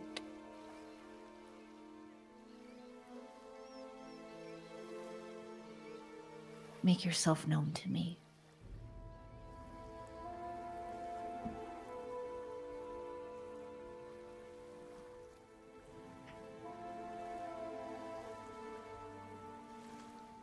Tense moments pass for all of you as Zio's words call out to the Miller's deep. But then, after just a bit of time, you all begin to hear the earth itself rumble. Stones and pebbles turning over as leaves begin to pick up, each of them connecting to one another, sand picking up the dirt, deep sediment pulling up as Isteris, taking steps closer and closer to Zio, forms into the same hunched visage that you all saw, minus Dolores, in Iothalor some 5 months ago. This entity stands clutching a large piece of driftwood as a walking aid, a staff of sorts. These gnarled brambles form this regal chest piece and armor, an elven-like face with green, long leaf-like hair. The brambled sort of shoulder piece curling up into almost like a Sauron-like pointed-up helm. This cape of full spring leaves trails from the back. As it's clear to you, Zio, and it's clear to you, Echinacea, Isteris is moving even more slowly than he was before.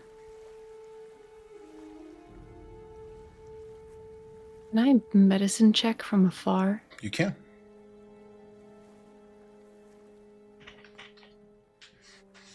This is different from what he looked like in Norfolk. Very different. He was a lot stronger back then. Very different. 32. You can see a billion. I'm good at one thing, but I'm very good at it. Echinacea. You see under this brambled armor, particularly on the face, the part that is most covered, his left eye is visible along with like this portion of his face. Almost like there's that moment in your fight with Viola and Elizabeth where some helms cracked and you were able to see the face. It's very much the visage you're getting. On the right side, you see that oil slick flaking, like when mud gets really dry. The Tarnakam poisoning spreading across his face. And you begin to trail down, you can see hints of it on the neck. It's completely coated. The right arm, the one curled on the staff. And you can see his body is curled on the right side. So his left is more exposed and raised. But that same booming voice. Sio. It has been a long time. I did not anticipate you reaching out to me.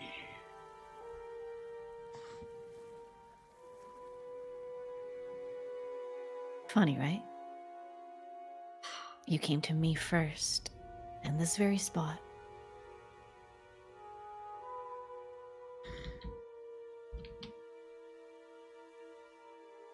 Looks back. Sees Echinacea. Nods. Yeah, very much that. Looks at the array of other people. Dolores. Sees that Nivian is not here. Sees that Sir is not here. Sees that Lazuli is not here.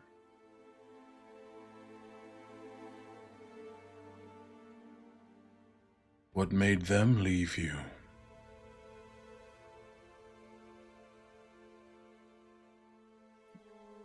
They had their own paths. I can understand that. I'm sure you can. I followed my own, and I also left. And where did it get you? Back here. Dead within a day. Without my power. But yes, I am not cruel enough to discredit actual growth. I am impressed. Speaking of growth, His vision shifts to Helitis. See that left side of his mouth curl up. it is good to see that you've grown a spine.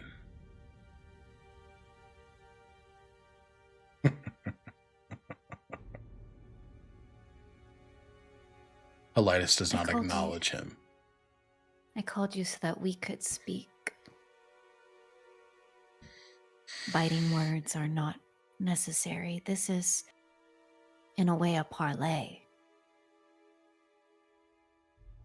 But if that's what you need to do to feel better, for the pain to lessen, we can get it all out now. Give me an insight check, Sio. And anybody else watching who feels inclined to, please do. This man. Everyone's like, I didn't 19. roll shit. 19. 19. 12. Zio.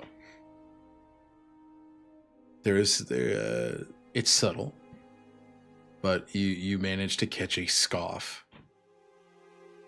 But that scoff is one out of frustration, because it was easier for Isteris to get your goat, to grind your gears before. And there is this air of tranquility about Zio now that Isteris did not anticipate. So there's a bit of frustration there that he can't get to you the way that he did in Norfolk. Yeah. Fine, Where's, you called me here to speak. What do you wish to speak about? Well, I want to catch up too. Slow your roll, sweet pea. Where's the new one? I'm surprised whoever it is, they're not here with you. Sorry, Mabel was getting a ball and slammed into the door. I was like, hello? He is on more pressing business. Seeking power for my consumption.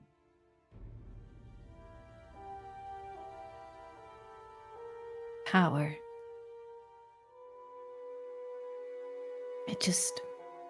I hate to say it, Isteris, but you're looking a little weathered.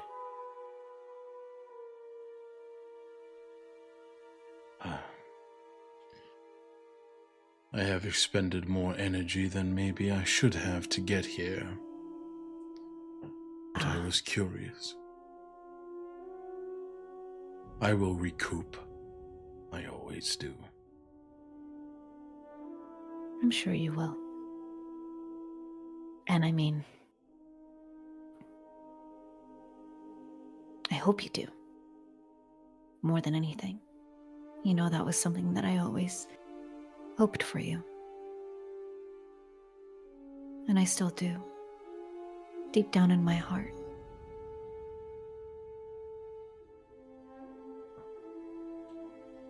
For the purpose of Zio's knowledge, Echinacea is going to quickly subtle spell message to let Zio know that what they're looking at is Tarnakum sickness. Just to Perfect. verify. Perfect. Take an inspiration point.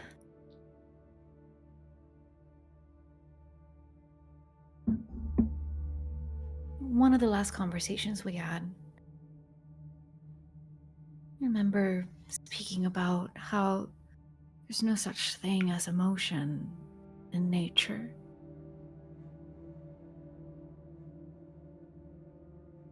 And yet, I've learned so much after you.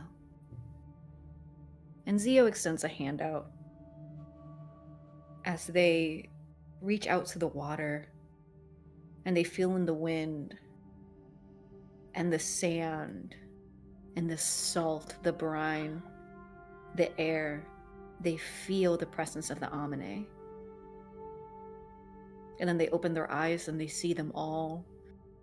And I can only imagine that the Amine of this place are watching like a sea of individuals, a crowd of spirits and creatures.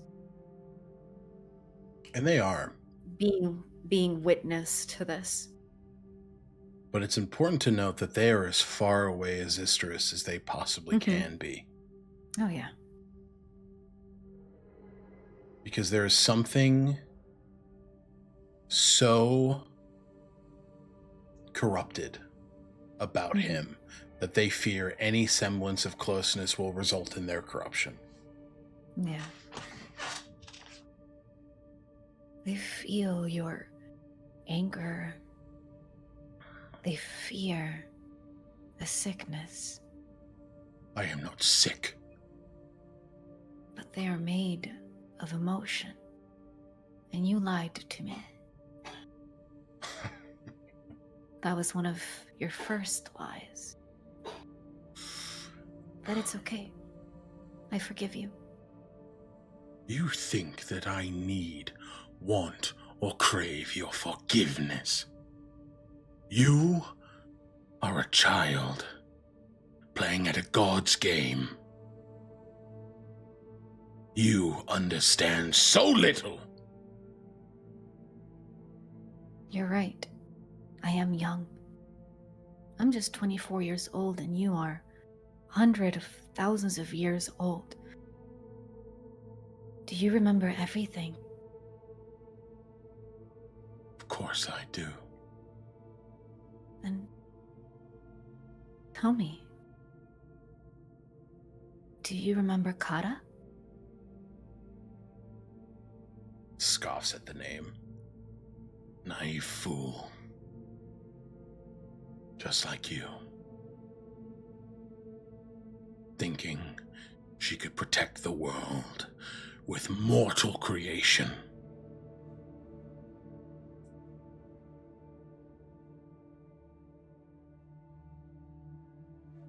This is One. my God and my world. And I will root out its weeds.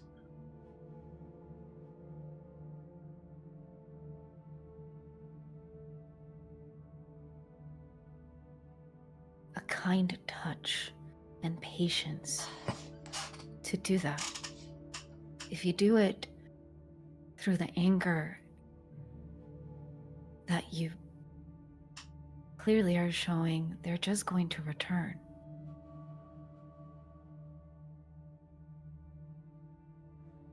Do you remember the village? The one that was destroyed. You didn't stop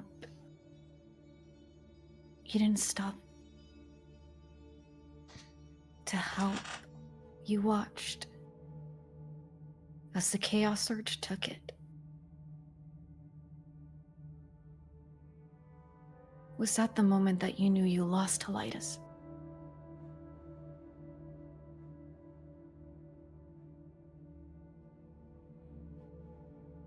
Helitis We sat by and was weak.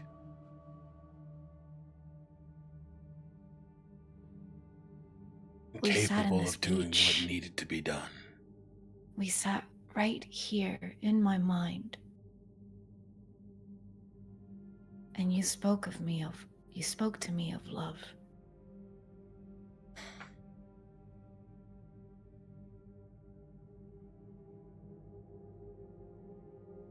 Maybe you've forgotten it. No. I've understood it. Crutch. A distraction. Looks to Helitis. A mistake.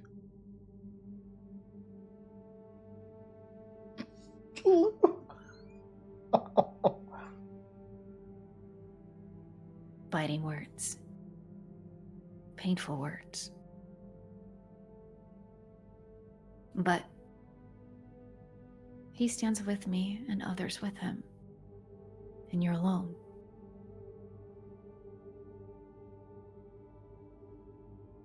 There's more. There's more that you must have forgotten. Like, why is it that oil chips from your skin? Do not speak of what you do not understand. Do you understand it? You think me foolish, and Helitis takes quick, speedy strides up to Zio, hovering over you like a gnarled tree. Helitis? Sorry, Isteris. No, over yes. Zio.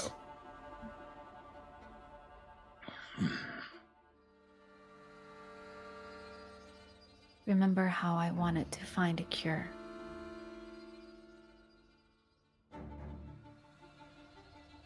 What if I told you that there is a way to correct it? Give me an insight check. Anybody can who's watching. Okay. And Natural 20. Nice. I'm gonna use a. I'm gonna use this fucking inspiration inspiration. point. What is? By the way, what is Wit's bardic inspiration? A D12. Is an additional D12? Okay. Sorry, D10. I think this is D10. Okay. I think this is important enough. I'm gonna use another. I would say yes. Yeah, I'm gonna use inspiration. Okay, so reroll that first one, and this is an insight. Yes. Okay. I'm gonna use an inspiration point. Let me tell you something. I rolled a 10 on the D10. Let's go. Hell And yeah. I rolled a 14 on the die. 24 plus 8. Oh, so 34? 24 plus 8, so No, 32. 32. And then, Bud, you got a natural 20. What's the total on that? Yeah. 24. Yeah. Okay. Yeah. Echinacea, in this moment, you are brought to the exact moment that you saw Aedwulf's facade start to crack when you fought the Vilda Raven in the Wavering Peaks. The moment you started to get the inkling that aside from the fight, they were listening and they were interested in what you were saying. It is almost a frame for frame recreation, except the setting is different and we have a new main character. Zio. With a 32, you see the exact same thing. The framing is different, but you can see a desperation for that cure. You see the facade, excellently pointed out by you earlier, begin to crack a bit. And I need you to make a persuasion check with advantage, knowing that. Okay. Before doing that persuasion check, Zio's going Zio, there is no.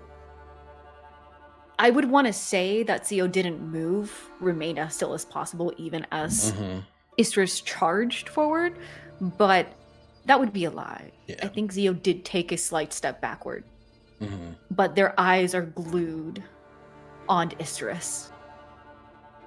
And they're wide and young. And this is someone that has not lived long, but they've experienced so much in the 5 months that they've been away from this entity. And I'm no longer your avatar. I am no one's avatar. I am a spirit caller. And I healed with love, with patience, even in the moments that I wanted to see myself die. I allowed those around me to heal me. Emotionally, mentally, physically. You're right. Within hours of you leaving me, I died. But Echinacea brought me back. And I've died before. I've done another time since then, and they've brought me back. And maybe you see love as a weakness, but I've found it for my own and learned the real meaning of it, and also what it means.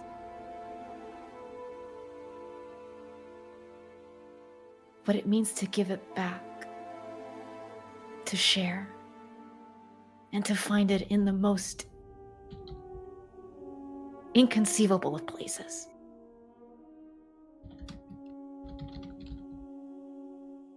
That's how I healed. But for you, you don't have to take any of that. Because we can heal the Tarnakim sickness with time and effort and just the right kind of medicine. You don't even have to accept love back into your heart, because we will give it to you. As long as, well, not as long as anything. We will just give it to you in the hopes that you help us against Glacia and Coletra.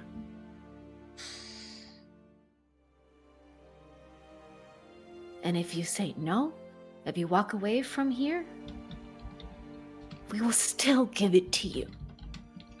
Because none of this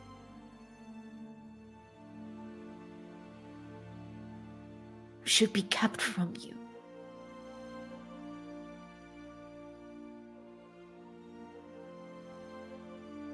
You can walk away healed and to continue being the man that you are. Because that's what you are. A man. Famar, yes, lived thousands of years, but you're not a god. None of you were. You were just simply trying to create. And create something beautiful and create something together. And they somewhere along toppled the our way- creation. Yes. They bore into it. Hollowed it out. Carved into its skin and bone. They used it to fuel machines of war. To kill each other. To kill us. I've been called a monster. When it is them who are the beasts lying in wait. Why should I stop? Zio is going to reach out to Isteris and put their hands on his face. Because you're not a monster.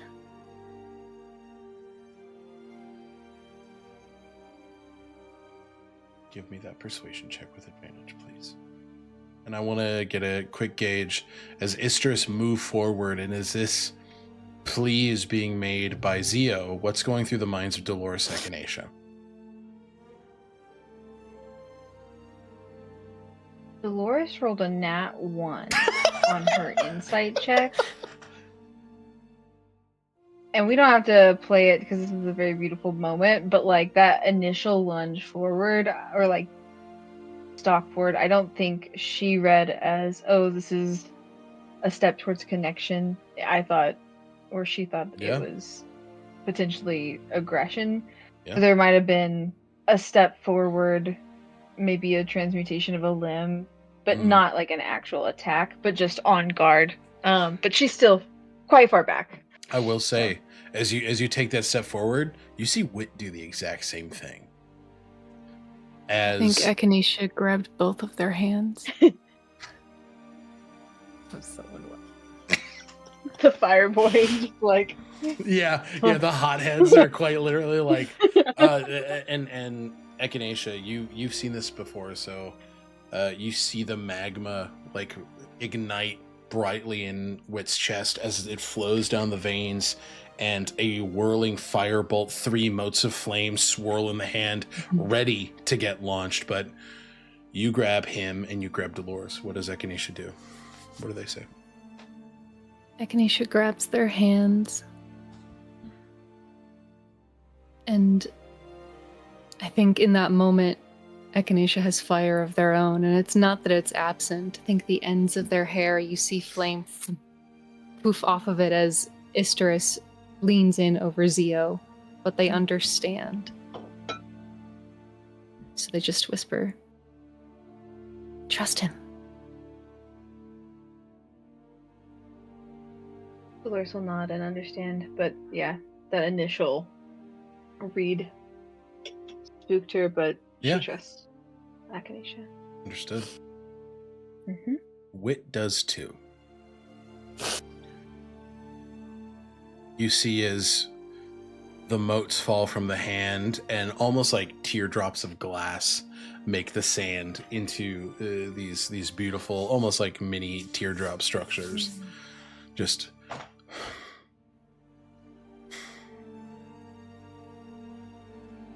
looks at you, Echinacea, and just nods. Okay. And they give two hotheads a squeeze of the hands as they, I think they listen to Zio with something finally clicking for them, right? They've seen Zio's wisdom. They've witnessed Zio on this journey, and I think watching Isteris loom over Zio, there's this sudden vision of, despite the visual imbalance, a scale setting into place. And that scale is Zio. In perfect balance. And they just smile.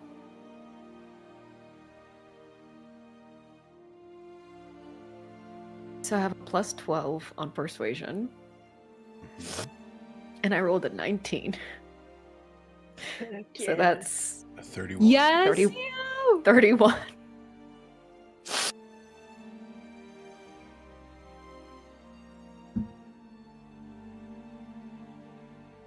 Like sap falling from bark peeled on a tree. These golden tears fall from Isteris's eyes.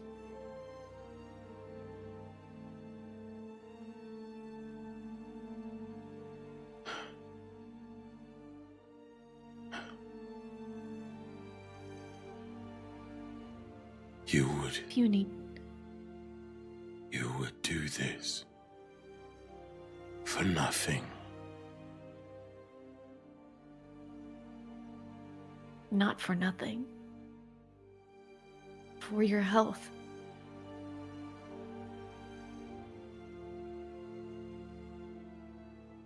To show you. To prove you wrong. I told you. I'd find a way. And all you needed to do was trust me.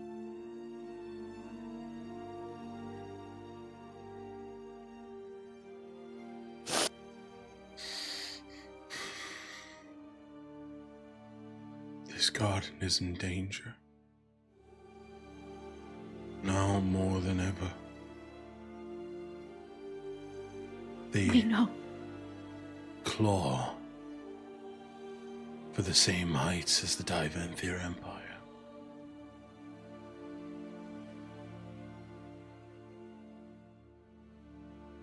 They are killing this world, using my siblings as batteries. And Zio. It clicks.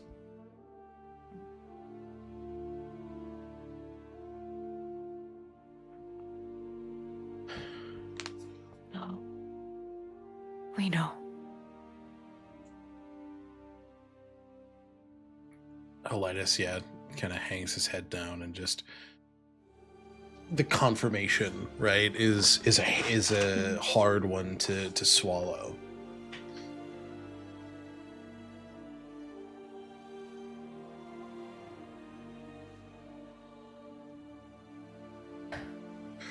If you need time.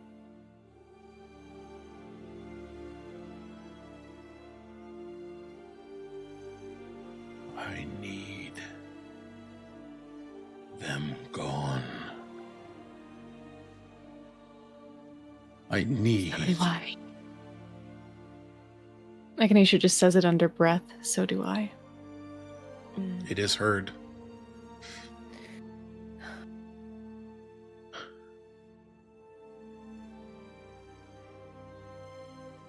The mortals want this. Looks to you again, Echinacea. Looks at you, Zio.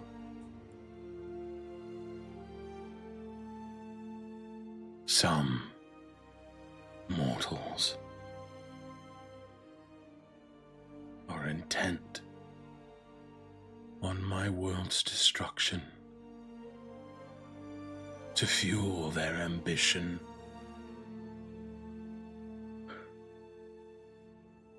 And He scoffs, and at the scoff he coughs quite violently, quite like a hacking cough. Mm-hmm. And my fellow Tranquil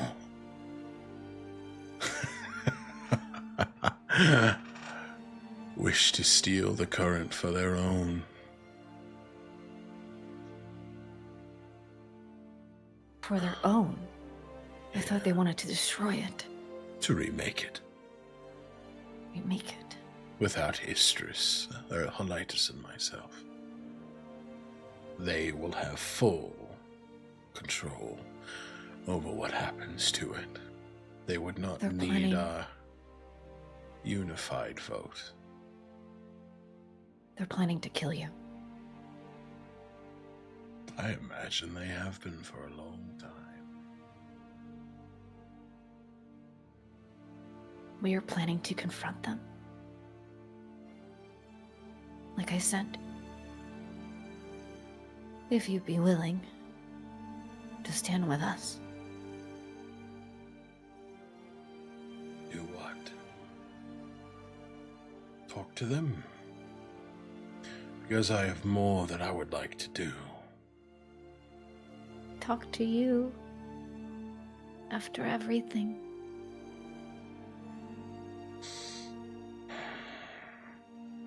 We can plan for worst case scenario. He does raise an eyebrow at Zio saying we can plan. He's like, there's the realization's been there that Zio has very much has changed, but that alone is like, it takes him by surprise. Yeah. We can plan for the worst case scenario.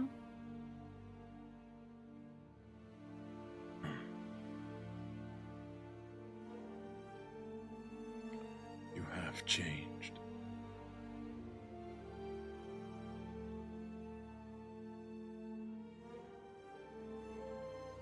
I allow that I want to continue living in this world. And I don't want bad things to happen to it. Like you said, it's your garden. And you've tended to it with a heavy hand. But raising it to nothing,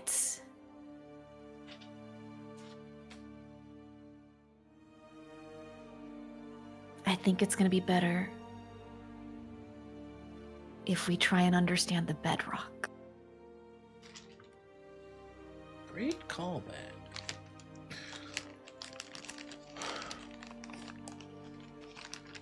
Mistress looks, and I, given the rolls you guys have made, right? I think it's very clear that Isteris is listening, Mm-hmm. and right now he wants confirmation. So he looks at Yuzio and nods, and looks to the rest of the group. Gnarled, wooden finger, beckoning you all forward, asking aloud, Do you agree with what they say? I wish to hear all perspectives.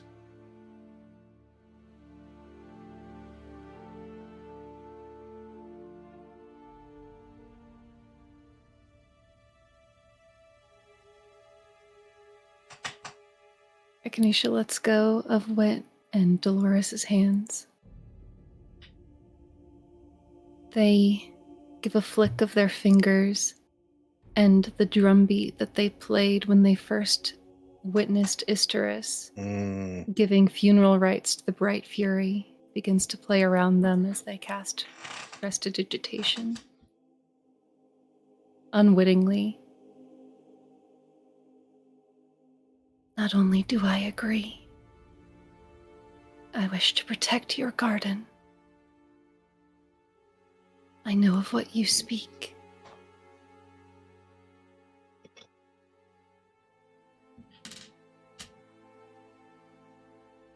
Your brethren, trapped by mages who in their arrogance will destroy all that grows here. They plucked me from the root.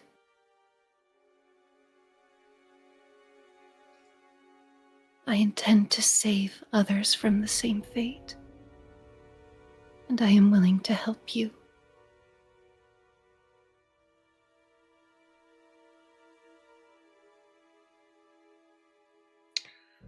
Looks between your terrariums.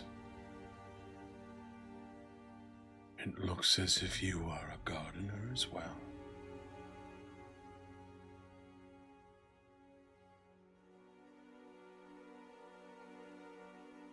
One plagued by the same sickness.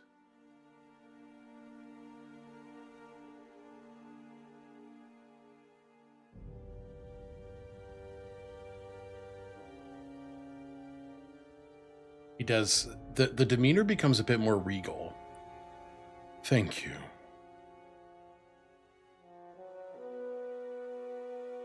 Looks to you, Dolores.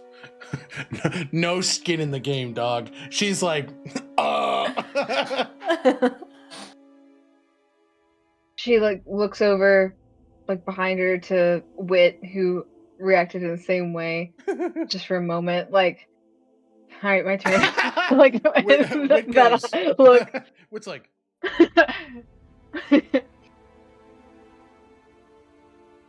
I'm new to all of this hero stuff.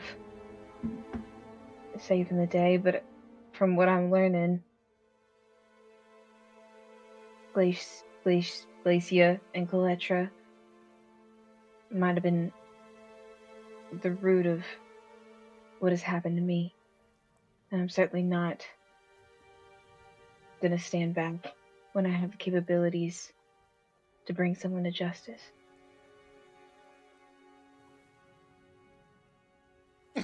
I'll be strong for the people that I care about. and she's like, Zio's like, he's like, that could be a possibility. Is that above the table? Not the I feel like everyone's told me about the riffs, Glacia and Coletra doing shady shit, right? I personally think it's a really good way for the character to be like, this could potentially be a lead. Yeah. Yeah. I'm not Okay. correcting or I'm not saying anything. I love that.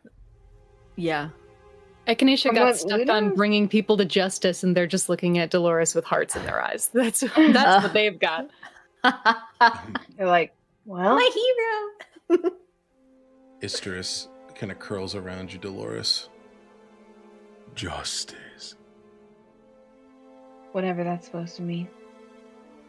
It means whatever people in power say it means. No. Zio?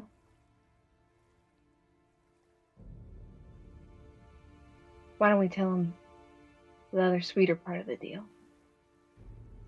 I don't think we were doing that quite yet. She knows. She's fucking wanting to go fuck up the mages that are going Oh! Zio's like, I love that. and Zio looks at Speaking of Echinacea like, justice. Take an inspiration point, dude. I love because the thing too is like one of the things that we had discussed was that like he could potentially he's very what was the word that was used? There was one specific word that was used. It's not ambitious, but like he's God, I listened to the episode, and there was this one specific word that was used in regards to not letting him, because the moment that he would hear something like that, he would like he'd try to run with it. He'd try to manipulate I'm you guys sorry, and like rope you in. Yeah. No. No, you're good. Don't be apologize. sorry. It's a Don't great be. character It choice. Okay. It is a good character. It She's makes like, sense. I want to get back there, and But he I can will- help us. Like I we're will stronger say- with him. I will say, Mm-hmm. per the roles that Zio and Echinacea have made specifically, Mm-hmm.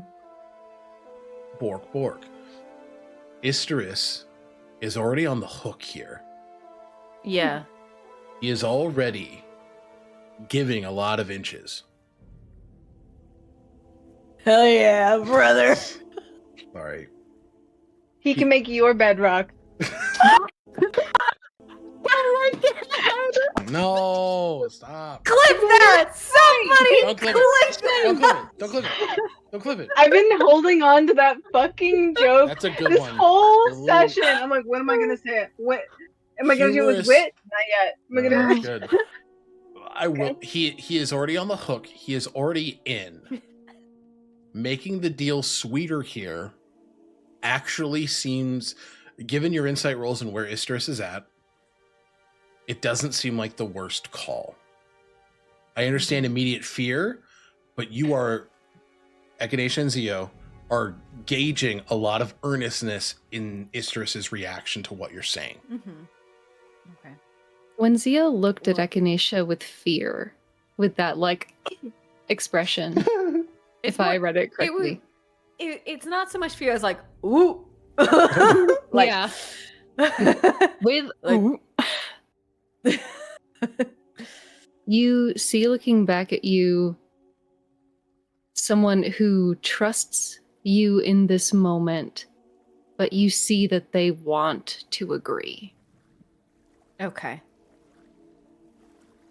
Zio then notices that look on Echinacea's face and gives him a slight nod before looking up at Isteris.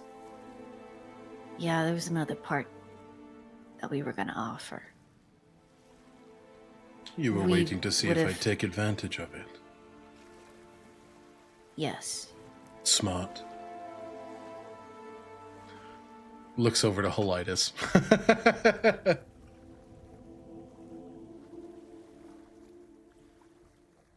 It was actually brought forward and by Echinacea and seconded by Helitis. Helitis is already aiding our cause. And that cause is? You have stated the desire to bring justice to the major arcana, those mages at the Sunwall Academy who seek to harness the primordial current for their own, to use your gifts in their destruction of the world, to use your brethren in the destruction of the world for their own means. If you wish it, we would like to offer our aid to move against the major arcana with the understanding Just a the major gardener. arcana.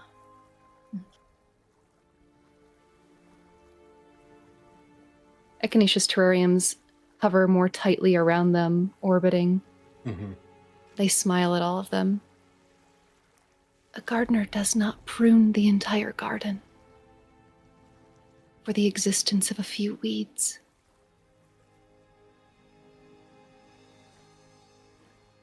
Give me a persuasion check with advantage. You still have Lorian's Bardic I Inspiration. do. Correct? That is a D10 as well, Okay. just in case. Oh my god, same roll as Zio. 19. Yeah. 19 plus 8 for math. 27. 27.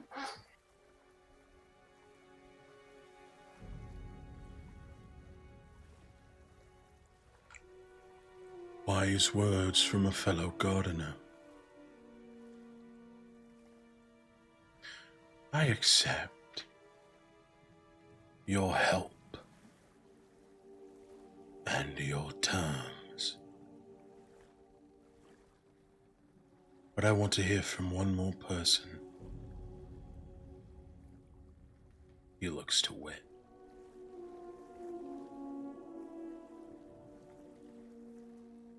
Come here, boy.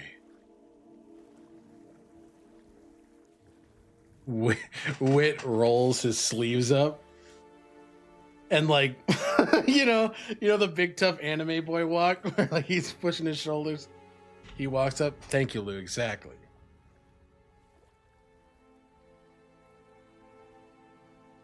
What do you want? Love him. Do you agree with this plan? You are Kaletra's former avatar, yes? You must feel conflicted to betray your former patron. You'd think so, wouldn't you? But I don't, actually. You see, I think you and I have suffered the same fate. I think we've been used, manipulated, backed into a corner, like animals, and left to make decisions in a constant state of fight or flight.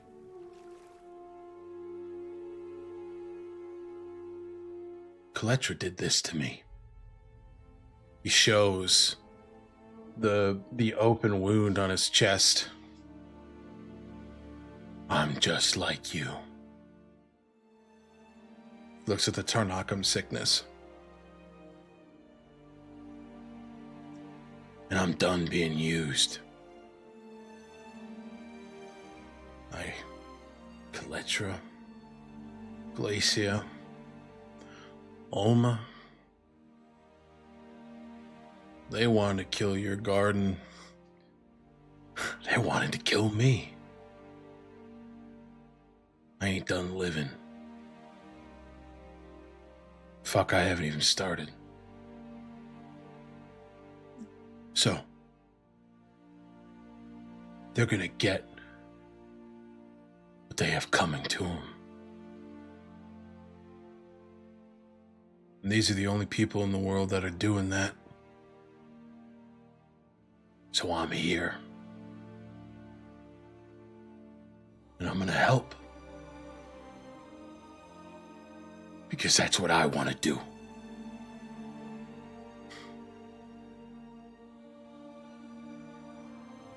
No one's telling you to do it. No one's telling me to do it. You get to decide if you're the piece of shit they say you are.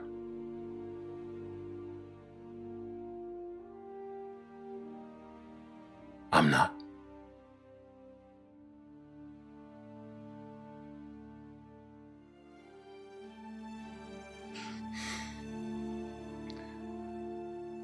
Isteris nods and looks to Helitis.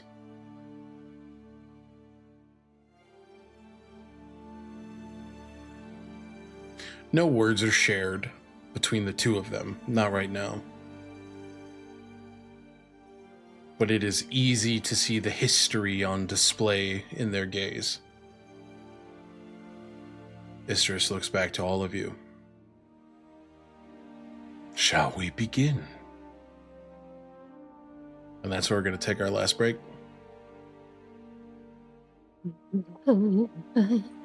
See how you did it. Brilliant. Let's go! Nicely done. Oh, All right, sweet boy. All right, everybody. We have successfully convinced Isteris to pursue healing and to root out the weeds of the Major Arcana. We're going to take our last break here. We'll see you guys in about 10 minutes. Bye-bye. Bye. See you soon.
Hello, everybody. Welcome back. We're locked in. We pick up at the beach as Isteris has just agreed to be healed and to aid the party in their efforts against Kaletra, Glacia, and the Major Arcana. Hell yeah.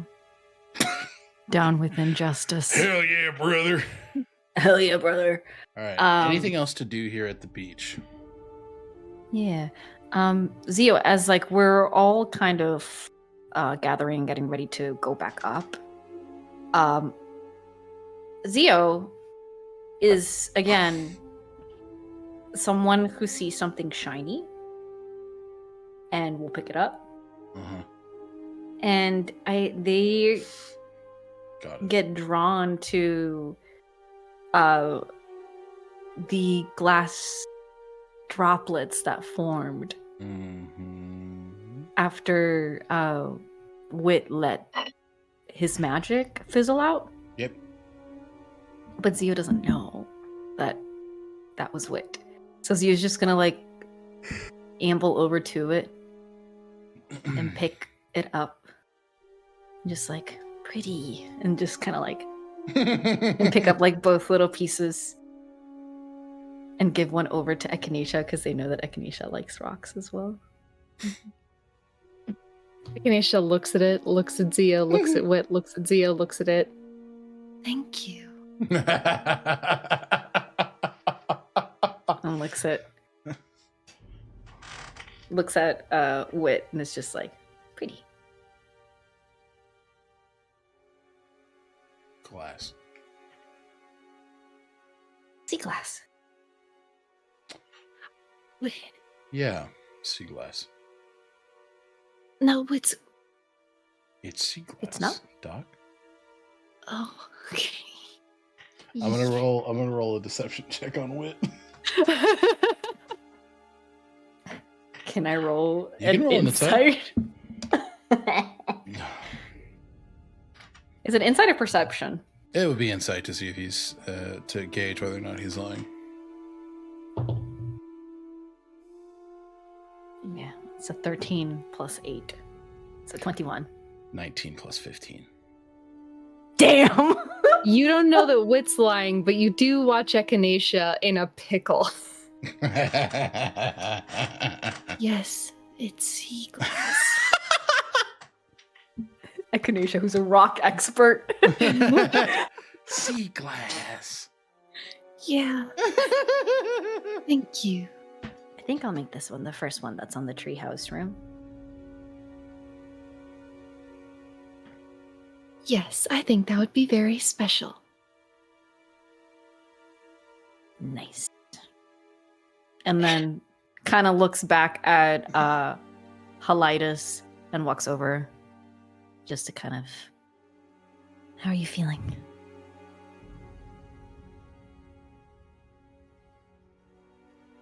I'd be lying if I said good. But this isn't about me.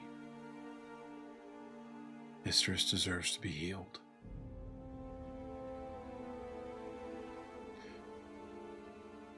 I think he's being earnest. And that is a good thing, despite how I feel. Is there anything that I can do for you? He steps forward. You can know how incredibly proud of you I am, Zio. That was beautiful. You have grown so much. And I am so proud of the person you've become.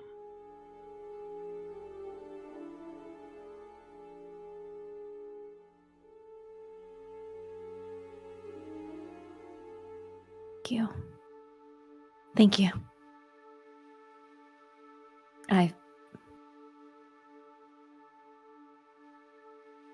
I'm so glad I heard you when I did. Thank you for listening.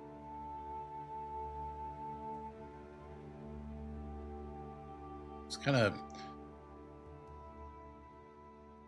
rubs your face and just gives you a kiss on the forehead.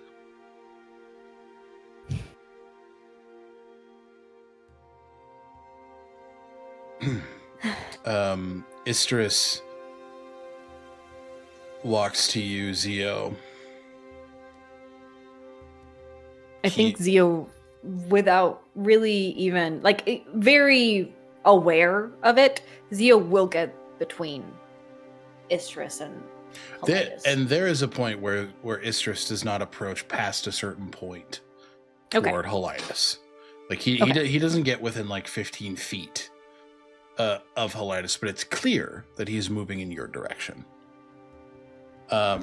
He peels from that sort of brambled armor and squeezes his hands together and hands you this sort of like spiraled piece of bark. What's an easy way to call to me when it is time to plan? Ah, okay.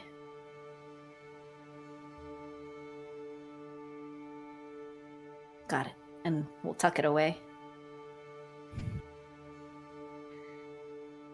Thank you for coming.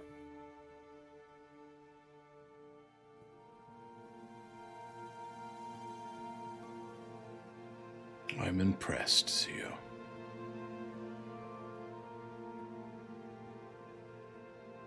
I am not often outdone by your kind. He looks at the group of you, looks back at you. It's clear that I underestimated you all.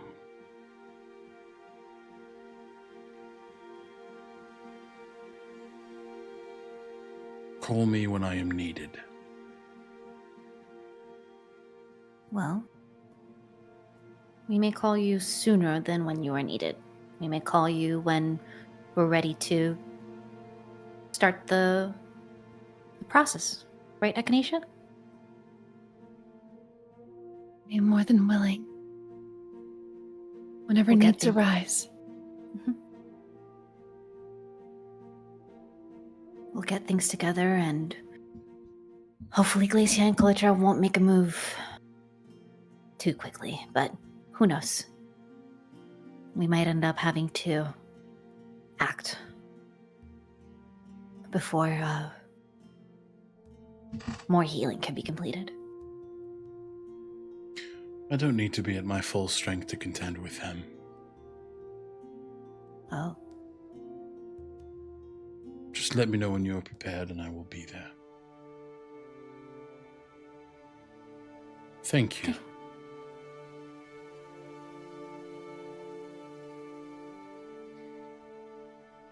Isteris will... Oh, sorry. No, please go ahead. Echinacea hasn't said much. They want for Zio to be at the helm of this engagement, but there was just something when Isteris was talking about the Magus Arcanum that rang so true for Echinacea. Mhm. That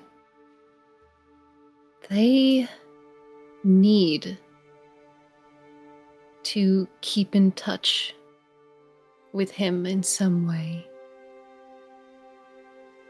And I think that the bookmark that they pull out, whose magic I imagine a long-lived and knowing mage would understand in an instant, is this pressing of flowers and leaves whose petals fell naturally, just weaved together, and they sort of wordlessly and almost reverently hand it to him. Grabs it. These long, like, gnarled tree branch fingers. Looks at it. Even for an entity like Isteris, there is a beauty in simple magic. He smirks earnestly at the bookmark, and you see as he reaches underneath his cape and pulls out a bark-bound tome, flips through the pages he's made from his own creation, and slips the bookmark between the pages, hooking it back to his hip. Thank you, Gardener. Thank you, Gardener.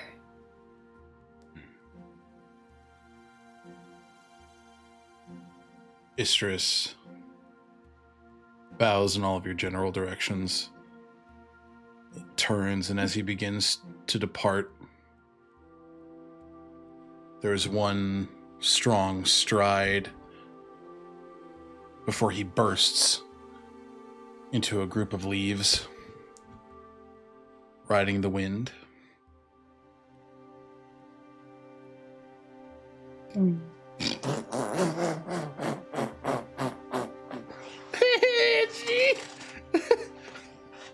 And departing from the beach. Jail, Alec. Lock me up. Oh no, the X's are still yearning. Oh no. No. Oh no. As you guys are walking The- back, sorry, go ahead, Angie. Okay. No, nothing. You're just deteriorating. Got it. Yeah. It's just the acquaintances to friends to lovers to enemies to what the fuck ever happens now. It's fine. It's fine. It's fine. It's fine. As you guys are walking back, it's probably like a 30-45 minute walk back to Cool proper and like the Merino home. About 15 minutes in, Echinacea, you get your sending stone to Aasimar begins to ignite. Hello. Hello, darling. Just wanted to Hi, call Dad. and let you know we are on our way to you. Okay. Oh, okay. Is that all right? Everyone? Yes. Is Kaylin okay? Yeah. Kaylin is fine. He spent a lot of his time in Elfwin's temple at Ishro's. Oh. Atoning, darling. The penitent lover. Kaylin went to the temple and just started jorking his peen. Yeah. Listen, Jorking. Echinacea has some memories of that good place. memories. Yeah. Adol just goes, yoo-hoo! Stop it. Sorry. I don't blame you. I was yorking on my peener. Stop. Okay, so he's not okay. That's okay. He He'll feels be as okay. guilty as he should feel.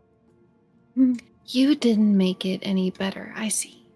I am not Damn. going to encourage incompetence. Casimir. Echinacea Belrose, Honest- he is a prince. Diva. He Diva. gave his legal name and openly I know. opposed the governing body of one of the most powerful nations in the world. That Oh, I know. you are going to be nice to him. I know Yes. you are. He deserves to know how badly he fucked up. He knows. Yes, he does.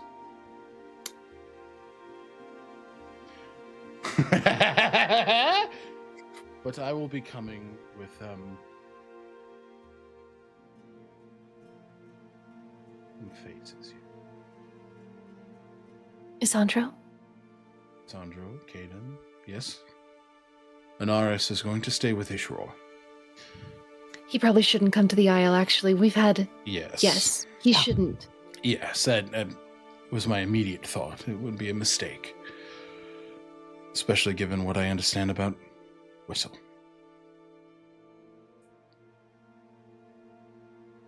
Yeah. Casimir gets a silence he understands in response. I will get us there soon. All of us. Who is all of us? Okay. Well, I look forward to seeing you. We did something today.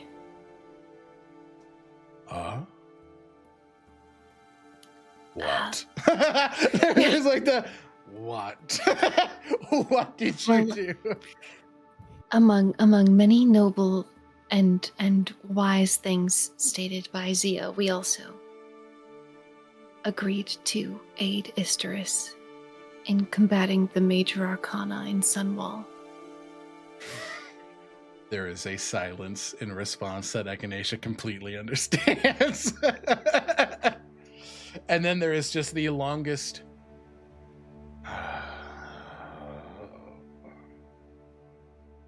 All right. Allies are good. Yes. We're doing this. Casimir, why are you angry at Kaelin? We can't not do this now. I know. It has just been a long time coming. And fate has forced our hands.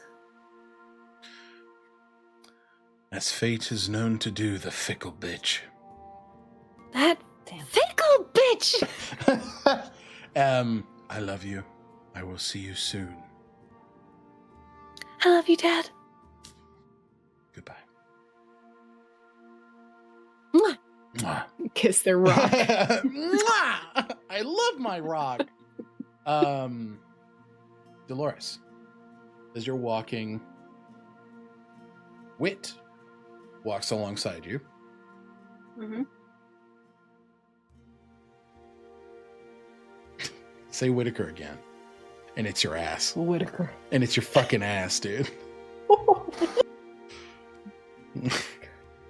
Whitaker! I hate you. It's not often you meet someone who responds to scary shit in the same way. Nice moves.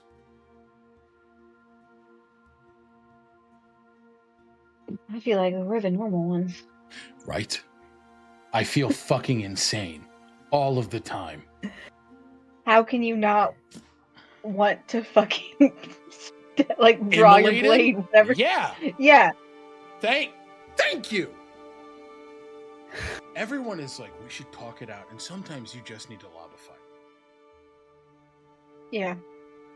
What's your name? And like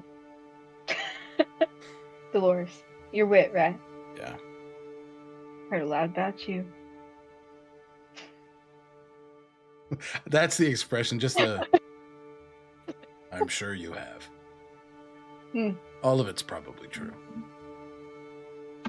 How was your resort spa? Resort spa, I'm getting boots lobbed at my head every other day. Sounds pretty cushy. Yeah. She's cushy. joking, you know. He laughs, yeah. Just, yeah, cushy. Yeah. Be nice if they were like sandals, you know. That would be cushy. Well, it's nice to know that if push comes to shove, I got another firebrand with me. I got your back. There's a sense of calm of like what seems like a rational person to Wit, which is another insanely violent human being. Yeah, it's like, okay, if there's two of us, everything will be okay. We'll work it out. It's like, no. All right. I can that I can deal with. That's fine. Okay. Mm-hmm. But yeah, you all move forward and you all return to the Merino home. You enter, and there is a full array of.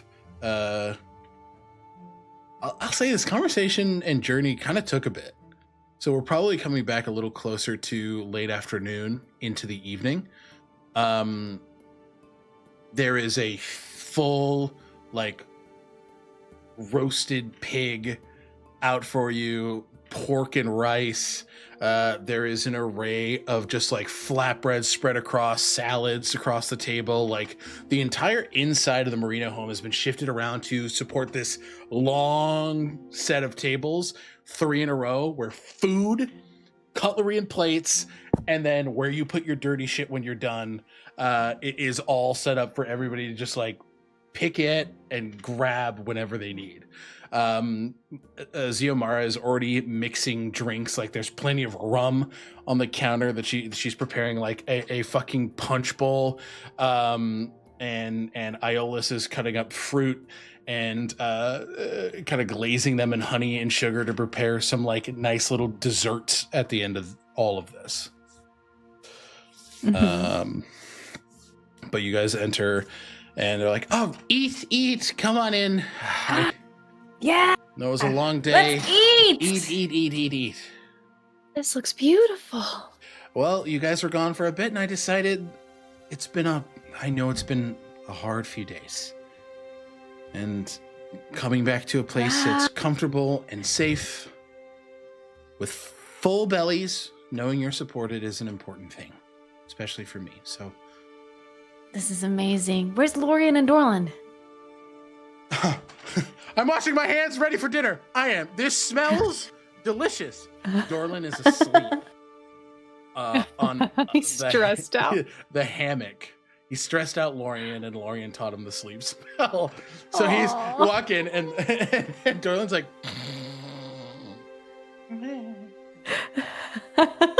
little flowers. Like as he inhales, they retract. As he exhales, they kind of bloom outward in his hair. He says, oh. He's so cute. Amazing. Oh my god. Lorian comes out, taps Dorland on the nose. Dorland is so Samwise Gamgee coded. Like he'll just tap on him. He's like, all right, come on, buddy, we're gonna go eat. And he's like, oh god, that smells delicious. Woo. He kind of flips off of the the hammock and is like, oh, you're back. God, it's dark outside. Okay. Hi everybody, welcome back. I learned a new spell today. What one could it possibly be? Sleep. Lorian's a great and patient teacher. Lorian's like, yes, Zio is going to start helping their mother with setting up plates. So like getting plates together and everything and start handing it out. And I think they also at some point I know their dad traveled with Alma and like a bard troupe. He protected them. Yeah, he protected them. Yeah. So like, but I feel like there's also like instruments in the house. Absolutely. So like at some point, I think Zio is going to be like, wait, Lorian, you haven't played anything for us, and then kind of like hand over. I can. He kind of cracks. He's like, I can absolutely do something for you. So he starts to slowly play something very nice and like methodical and a very calm energy as everybody begins to prepare their food. He plucks at the strings as dancing lights are summoned, very reminiscent, Echinacea, to your first time meeting him, making the lighting calm. He casts it out, and there's just a very warm energy with the music he's playing, and it's clear that no matter where he's at in his healing journey, this is something it's second nature. He knows it, he feels it, every bit of his heart and emotion is going into this music. Echinacea listens to him play, and they relive that first memory they reclaimed of meeting him of watching him play his music amid their own dancing lights. And Echinacea casts light on the floor around him so that it glows up, illuminating his face. And they just bask in that memory as their shadow floods forward and the humanoid visage of Aedwulf appears with his own instrument to play beside their husband. And play they do. Oh. I do want to also say that silently Zio will grab another instrument and kind of very like quietly from behind place it on Wit's lap. Wit, so that he... Yeah. I will say, before that, Wit grabbed like a pan drum and scooted behind Lorien and started to play. So we see Wit, Lorien, and Aedwulf all playing together in just like perfect synchronicity. There's an energy here as they play that is just all of these individuals in their element. And like, I think this is the first time that you all look at Wit, particularly Zio and Echinacea, and see a person at peace. The eyes are closed. There's no gritting of the teeth. There's no furrowed brows. It is just pure instinct, just pure pouring of himself into something that is, along with his thoughts, purely his. Hmm. There's such a serenity, and Echinacea is in love with the scene, and they kind of cock their head for a moment as they realize something is missing, and they'll pluck up a harmonica from this collection of instruments, and they'll look over at Dolores. She'll nod, and I imagine that this is a while in. Like we've let the bards truly lean into their music, and she's just been drinking it in, and it's where like the fire is starting to get kind of low, and people are comfortable into their song and their rhythm. She's been sensing the flow of the melody, and she holds on to the harmonica, but decides to sing in Primordial, a song that her father would sing. And it was about an adventurer and lovers, like one on one island, one on the other, like a tale of two cities kind of story. It's long and low, and it's a lilting. It's almost a bit of like an epic poem, but a story in song form that she weaves with the existing melody and drum beat. And halfway through, she might even stand, and it's almost something that you do with dance, where with each like stanza and verse, her body turns and her steps are emphasized by the beats. And it's slow, like she's almost pacing and walking. It's not anything super energetic, but it's just around and weaving in with the music. And she'll sit back down and, when the story is done, add in with her harmonica. Dolores, Mm-hmm. you're playing this song, and for a moment, you're brought back to the first time you heard your father sing to you. It wasn't technically good. He wasn't a master of his craft, but that didn't matter. No one sounded like your dad when he sang to you. He had this crack to his voice, this warmth to his tones, an incredible ability to mispronounce half of the words he was saying, but you understood everything he meant because he was singing them to you from his heart. Hmm. And you remember sitting next to your mother, and she never looked more in love with him than when he was singing horribly to her and to you, their child. As you sort of settle into playing the harmonica, You hear in your mind, your song is stirring. You're finding its notes.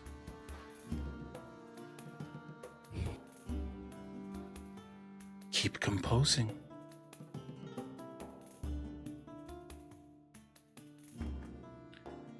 And you feel what Muse talked to you about. The crafting of your own song. It telling you when it's coming together. A process has started here.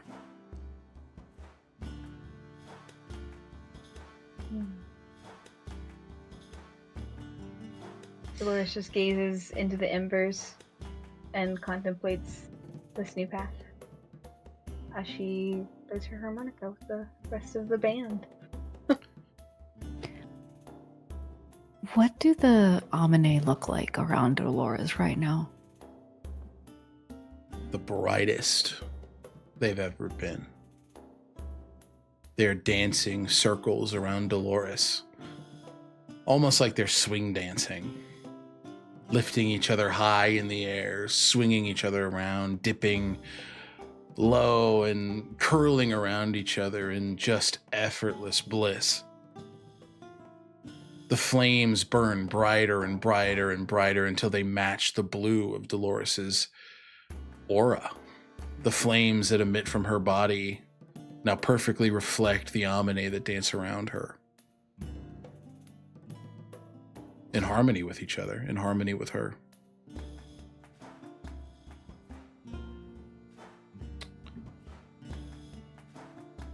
You all listen to the music and you all settle into this night as you hear a loud crack of lightning outside of the Marino home. Iolus goes, whoa! The music kind of settles. Oh. Yeah. Xiomara opens a window, looks outside. It's not storming. Zio will like run out and be like, what? Because I think there was a conversation, but like I think Zio wasn't, that was a conversation between Echinacea and Casimir. So like they're immediately like like out the door, like if it's Coletra and Glacia, just like what the fuck. Echinacea follows. Please speak, Casimir. Outside, you see Casimir. Standing behind him, Kaelin, Lucian, Io, and Desandro.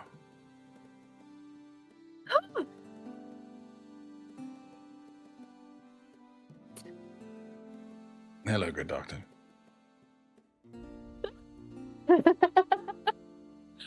Oh no! Surprise! Zio! This one I will take responsibility for. I will say, Lucian, after everything, and not being able to be there, dashes as quickly as he can and just scoops you up, Echinacea, and swings you around and just holds you. I've missed you so much. Oh, Lucian. I've missed you too. Oh, I'm sorry. I didn't mean to worry you. No. Do not apologize. I am just glad you're safe.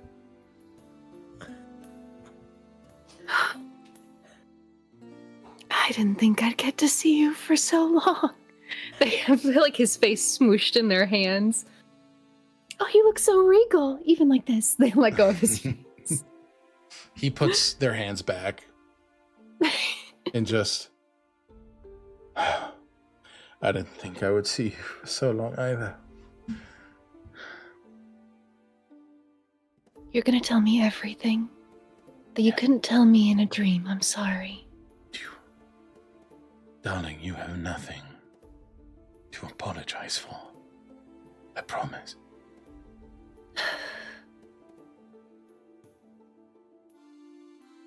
Kisses you on the cheek. I'm glad you're okay. They reach an arm out, still holding Lucian for Kaylin. He scampers up and just wraps his arms around both of you. I'm so sorry. I don't want to hear sorries anymore. I don't want to hear him anymore. Kaylin I know. just cries. It's okay. They pepper him with kisses. I missed you. And I'm sorry. I missed you. I won't say sorry anymore. I'm proud of you. I'm proud of you. And I'm glad you're okay. I love you too. I'm glad you're safe. Is the amulet still on him? It is. It's all gonna be okay. Fuck! They cast non-detection on themselves. Casimir walks behind you and places a newly made amulet of non-detection over you. Oh. For you, darling. Kisses you on the temple. Oh my goodness. Echinacea, I think in this moment, even though they have met their brother, feels, especially after seeing Zio's family, what it means to have family, just as all of these people are reunited in one place. And this isn't Echinacea's home, but it's Zio's home, and they love Zio. They're all here, and Lorian's here, and Dorlan's here. And just in this pile of limbs and feelings, Echinacea will look back at Zio and just give him this teary smile. Zio had run past you guys and jumped on Io. Not even Isandro, on Io first. It's like, is it very similar to The fallback similar to when you were kids. Sand just in Olkes, very similar to Olkes. Yeah, and she squeezes you. I'm so glad you're okay. Welcome home. Welcome You home didn't to tell you. me about. You didn't tell me about the. You didn't tell me about the tree, the tree house. It's called the treehouse, Zio. Get it out. Like, No, you didn't tell me about it. I'm allowed to keep my secrets. Well, As I think are that's you. very rude. You are one to talk about secrets. Okay. Yeah. But this is different. This was No, a not different. It's a thing that surprise. you- A surprise No. is supposed to be a secret, Zio. okay. God. Fine. And then they're like holding onto their sister and like laughing and giggling, and then their eyes just kind of shift over to Isandro. He's beaming. He's beyond happy to see you, and just Mm-hmm. watching this reunion with rosy cheeks and a smile curled across his face. Welcome home. Thank you, darling. Welcome home I to you think as Zio well. will. Zio will grab his hand and squeeze it, and then just take the last couple of steps until he's flushed against Isandro and giving him a deep, loving kiss. Yeah. It's absolutely reciprocated as the tail sort of curls around your midsection. It's not registering to Isandro at this point that your parents are right there. He doesn't care. The entire world is dark aside from his reunion with you right now in this moment after so much horror, right? He's just glad to be within the same space as you, and that much is clearer given the affection that is afforded you. Yeah. And I think after they pull away from Isandro, their gaze looks over to Io, who's standing right there, and I'm assuming she's probably also just like smiling.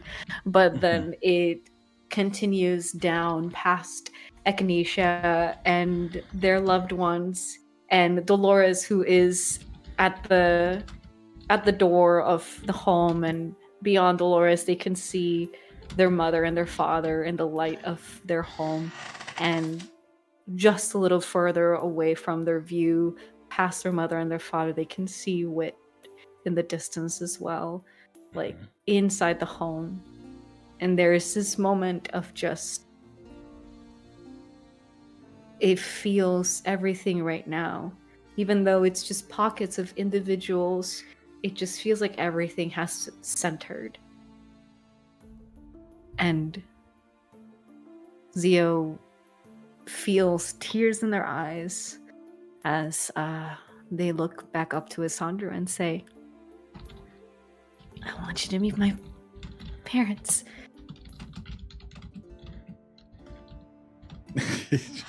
He blushes. Oh God.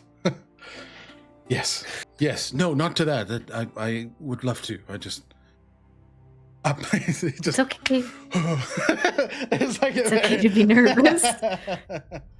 And yeah, he kind of straightens himself out, and the two of you walk over to Xiomara and Aeolus, and it's clear that there's recognition on the face of your parents. Not bad by any means, but they know who Isandro is. And as introductions are made and smiles are had, it is clear that it's a good first introduction. Yeah. Absolutely. But yes. Yeah. And that small moment is happening, and this very, like, everything feels right, and Zio's face is beaming as all of this is happening. They do take a look over to Wit, and they're also smiling at him very wide. Wit just takes in everything.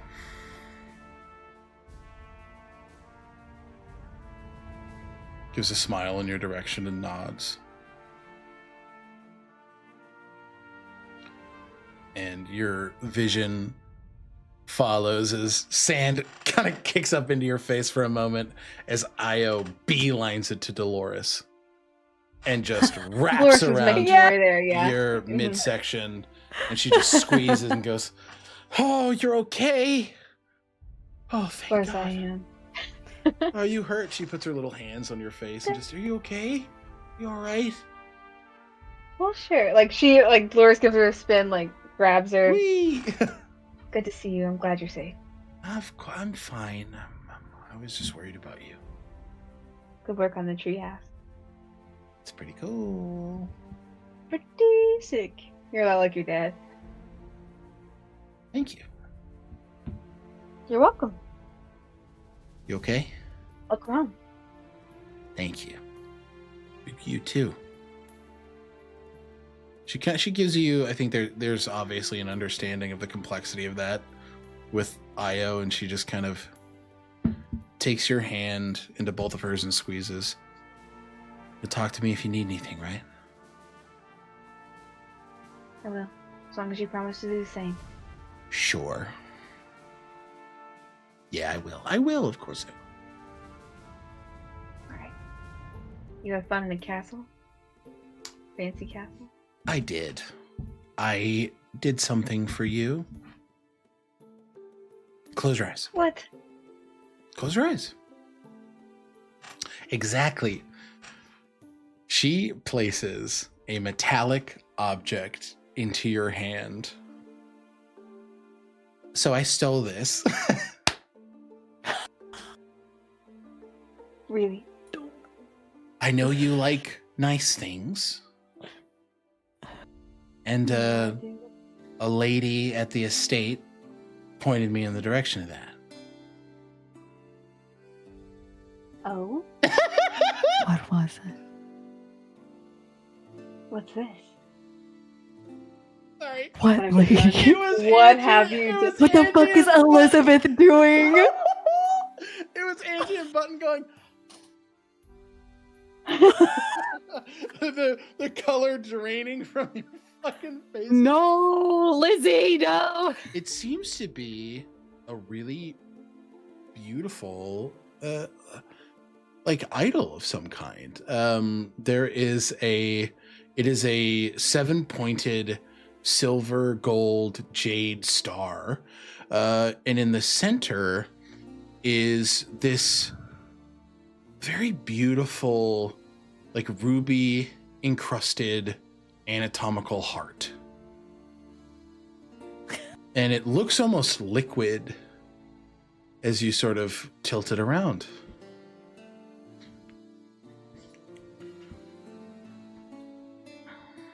It's beautiful. What is it?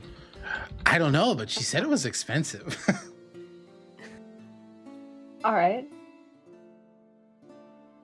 Did you say how much it was worth? She said like 20,000 gold pieces. But she said to hold on to it because it'll accrue more value. And I need you to make a wisdom saving throw, please. Immediately. 6. Nothing happens to you, Dolores, but we will quickly pan over to the Whitmore estate. This bitch. I'm gonna As a lip. This fucking bitch. As we go to the room of Elizabeth Whitmore, now looking into a carved obsidian bowl. The reflection of Dolores is now seen by her. Or the vision of Dolores is now seen by her. So everything that Dolores sees is now being reflected into this bowl. Can't see me, Luke bitch. I got an amulet of Can't nut. see anybody with an amulet of non detection. Luke can never get away from this bitch. Lizzie's chasing you through characters. She's coming for you. God. A bitch found You an have 7 opportunity. campaigns, not 7 days. Into my characters. sister. Into my Lizzie, when I come for you, Lizzie. Lizzie, when I come for you, Lizzie. Lizzie. God. Yeah. But it's worth some money. Yeah. What if we did sell it right now? I mean, Would you be upset? No, I mean, What kind I stole it to like. You stole what? You stole it, but she told you? You should She keep led it? me in the direction of something to take. Yeah.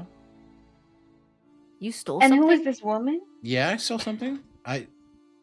What? Everybody, God, come on. Give me a break. I mean, I've stolen things. Exactly. But where So did you it's steal it from? the Whitmore estate. Lucy again. Another Merino strikes. Yes. Ha ha! But I mean, you can sell it immediately if you want to. I don't care. I just lost all the gold that I've ever. Ooh, yeah, you might want to sell it. It's, You might want to sell it then. uh, Hard cut to Elizabeth of Whitmore Estate. No! No! Do not. I literally sell just lost every. it. Where was it? Where was it that you like? So you got it from the Whitmore estate. Uh-huh. Lucian, do you know what this is? What? Sorry, I've been distracting him. What's up? Been smooching in a corner. Truly. I do it, you know. Echinacea between their boyfriends. Just Lucian like has just just A bunch of smeared lipstick on his makeup and face. all. Yeah. Yeah. What? What? Oh. Give me that. Wait, What? Give it to me. He I was gonna jams sell his it. rapier into it. Oh. that was a gift. It was a curse, I guarantee it. From my sister. Could I have sold it and then we destroyed it after I sold it? You're the one who was asking about my riches? Oh yes, Lucian, this is Dolores. Dolores. Hi. Hi. I'm just trying to get an ROI for the money that we A return on investment for what? the fucking ship that is still in the harbor that we can't get yet. The one that is in my name. My ship. Yes. Yes, and I want The one that I paid for with my money. exactly. I want us to be able to have that, but right now we don't. I'm gonna cry. I don't think you Io, understand how return on why- investment works. We need to get the thing that we paid for. Is what I'm saying. I paid for. Again, you seem to be the forgetting royal this. we. There is no... Darling, I met you today. There is no Oh. royal we. Not yet, anyway. I was meant to ride on that ship and live in that little room, so it's we. Look, like, it just looks to you, Echinacea. Is there a royal we with this one? Yes, Dolores is one of us. I Zio delivered. How much I feel did- like look- Zio leans towards Wit and so like, see, you're not the only asshole here. That guy's a pompous prick, dude. What the fuck? Lucian just kind of sighs. Io, how much did Elizabeth say this was worth? 20,000 gold pieces? He just... I'm going to have to start raising the on. people's taxes.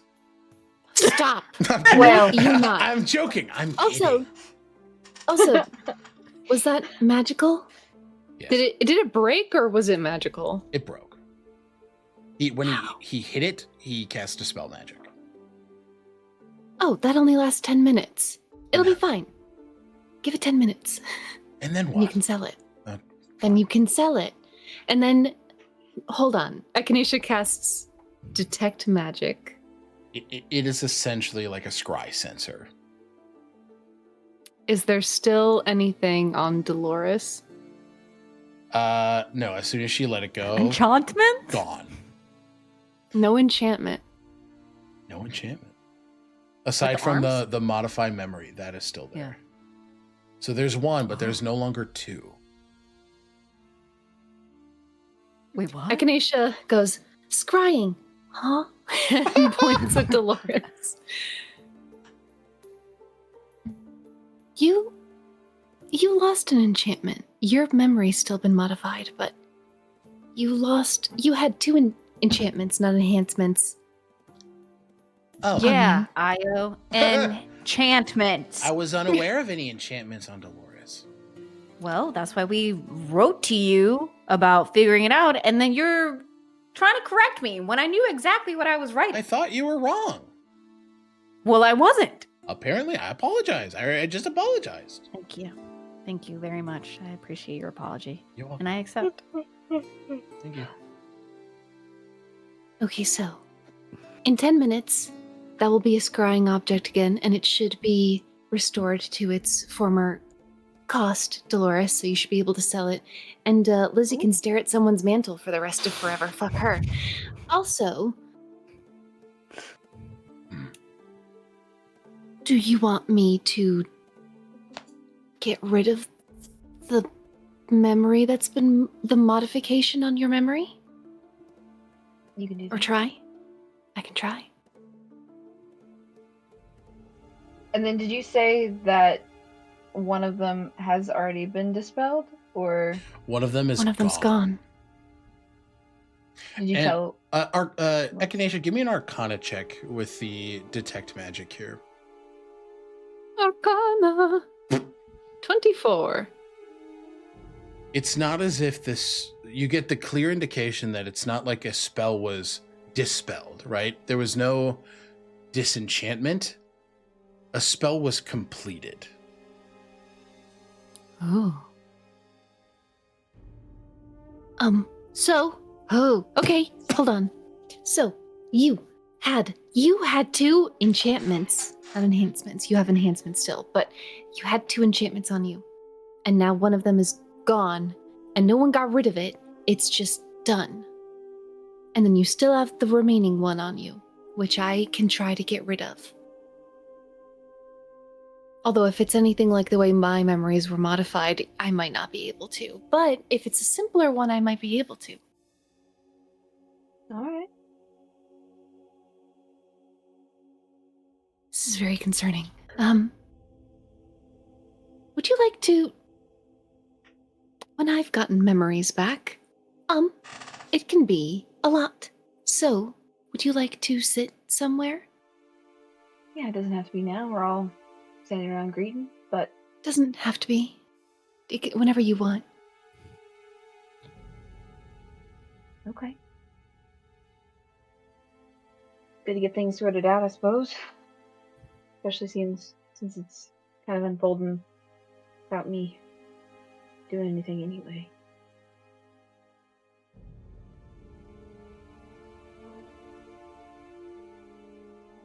Right now? Like right now? I only if you want. Consent is important. She looks around the crew just to catch just a whole bunch of people just showed up, Yeah. you know, like I- let things settle. I will say, yeah, so we can fast forward a little bit if that's what folks are wanting to do. That's totally fine. I kind of want to resolve this because Lou's not going to be with us next week. Mhm. So I definitely want to do this before she's gone. Is that Okay, cool with good. everybody if we go a little bit longer? Yeah. Yeah. Okay. By me? Okay. Okay. Yeah, I just wanted to check in. Yeah, absolutely. No, thank you. I appreciate it.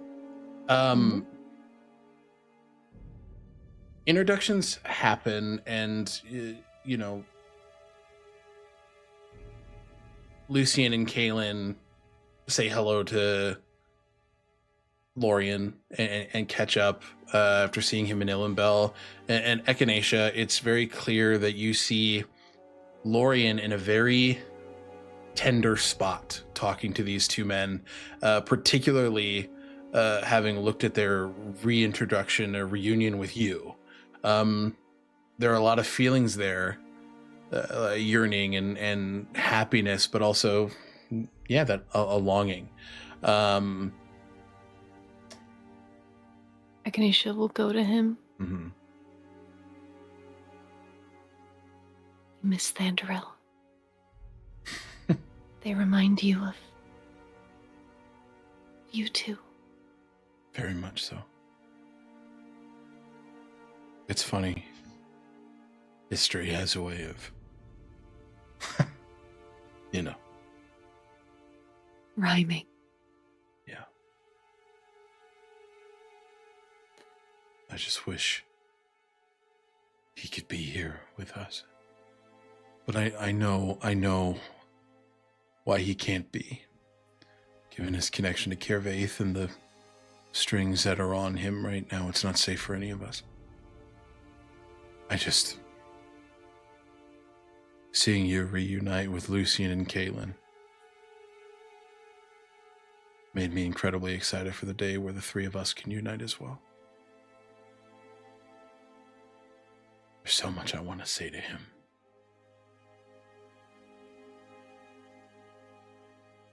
I wish you could say it now. I'm sorry. No. But he promised me all the time in the world. We just have to be patient. When we are strong again, we can save him. Break the hold that Kervaith has on him. Yes. If there is one thing I know about Thandro Malar, is that is a man who keeps his promises.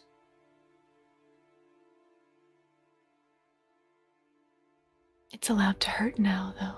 It does. They'll kiss him gently. And yeah, I think until Dolores is ready, Echinacea is being very attentive to Lorien, understanding that in seeing these two reunite, he is feeling an absence. Yeah. Yep. And the two of you kind of fall into each other for a little bit and reminisce about the stuff you remember. Lorien tells you stories of dates that the three of you went on, a lot of dancing, a lot of dinner that he would make for the two of you, fun stories about constructing the house in Illenbell. There's a particular story about a set of plays that you all went to, sneaking into the back and performing the parts yourselves, just paying off actors. Yeah. Yes, we were. And we will be again. We will be. And he just, he falls into you for a bit. Zio, Wit comes to you and just, long day, and I need to unleash all of this, so I'm gonna find a place to do that. Oh, okay. And Zio, I feel like Zio had been with Io and their mom, their dad, and also Sandro. I feel like all of them, the 5 of them, had sort of like gathered together and were talking, and there was a lot of animating, animation between all 5 of them as they're catching up. When Wit comes up, so Zio sort of takes a step back.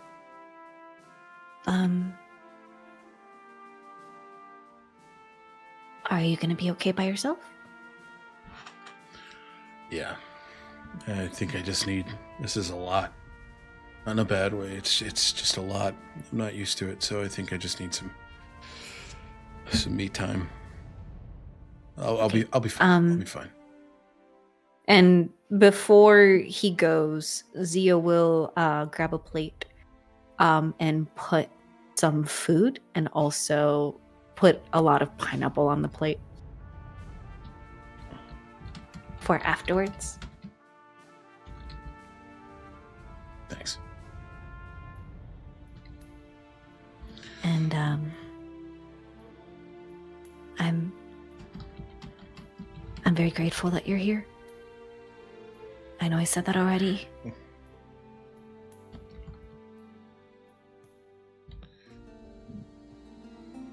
There's this moment where Zio is watching everything that's happening in the house, stairs as Echinacea has this reunion with their partners. And I think maybe even catches Isandro's eyes before looking back to Wit.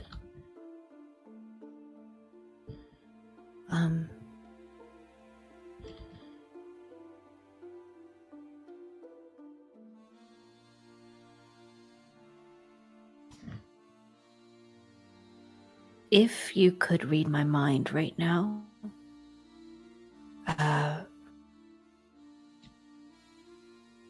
you would know about something that I have with me that I've been wanting to give to you, but haven't really had the courage to do so.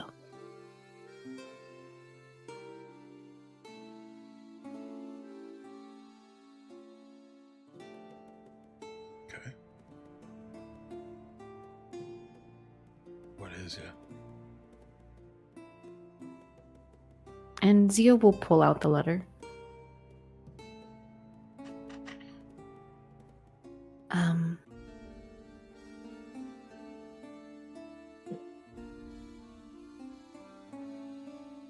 So, I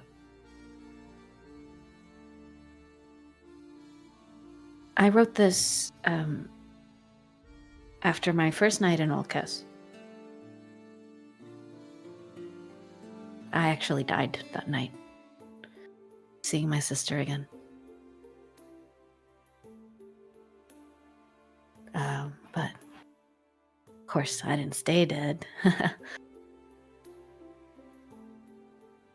Obviously. Obviously.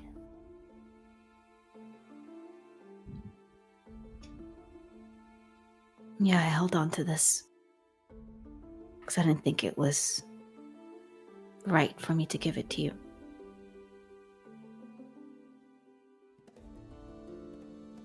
But choices and making those choices.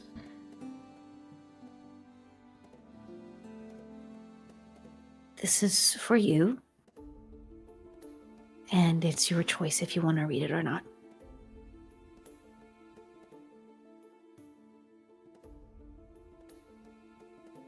Takes it.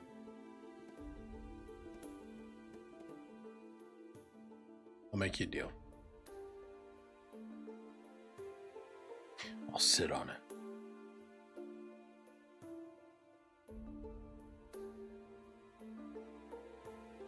Thanks for sharing it. And for letting me know I have a choice.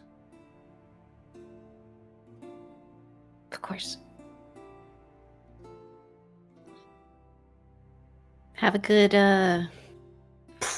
Expulsion of flames? Yeah, thanks. I should probably let people. There's a madman throwing fire in the water.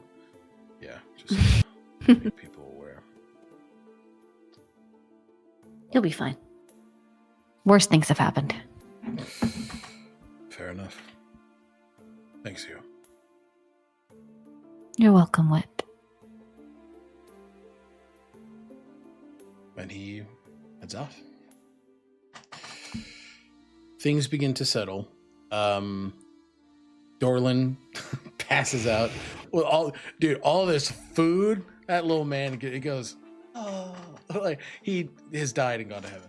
But everything settles, I think, unless there's any specific scene that folks want to have. You know, dessert is had, drinks are shared, and people begin to settle in for the night. And unless there's anything, please let me know, of course. We can pick up with meeting in Dolores' room in the treehouse. I think Dolores just spends the time catching up with Io. Yep. Just chatting about her adventures, her arcs. Like, I was fucking battling these Weinar, like just her first still Weinar.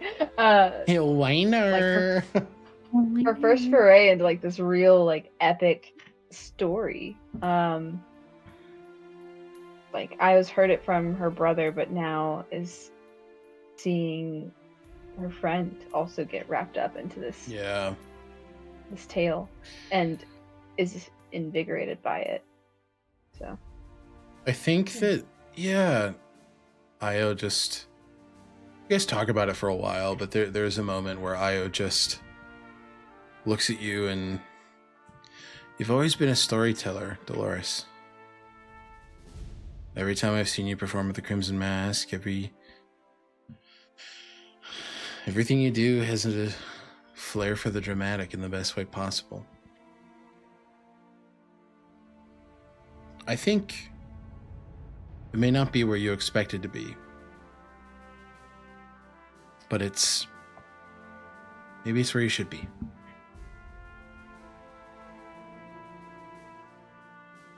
thanks for saying so. I'm happy for you.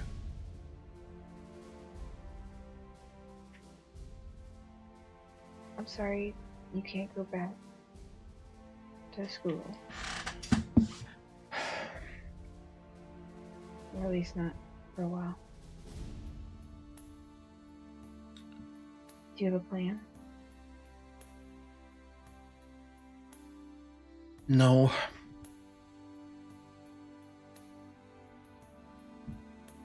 I think I'm just gonna stay home for a bit.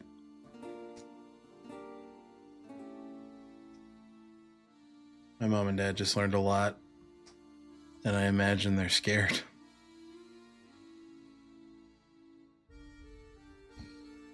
I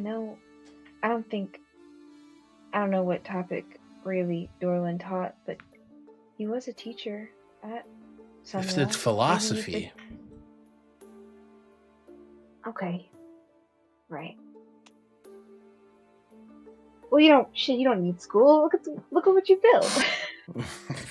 I'll figure it out. I don't know what I want to do yet. I don't know, but I'll figure it out.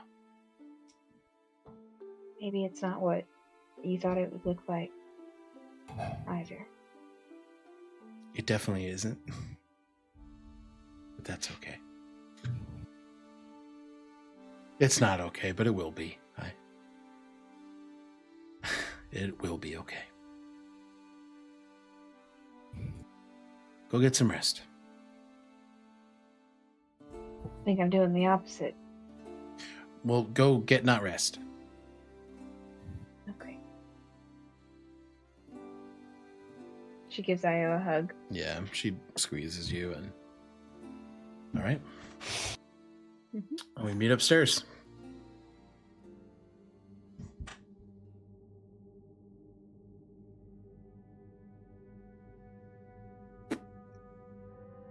You're all within Dolores' quarters. Yeah, the scene is yours.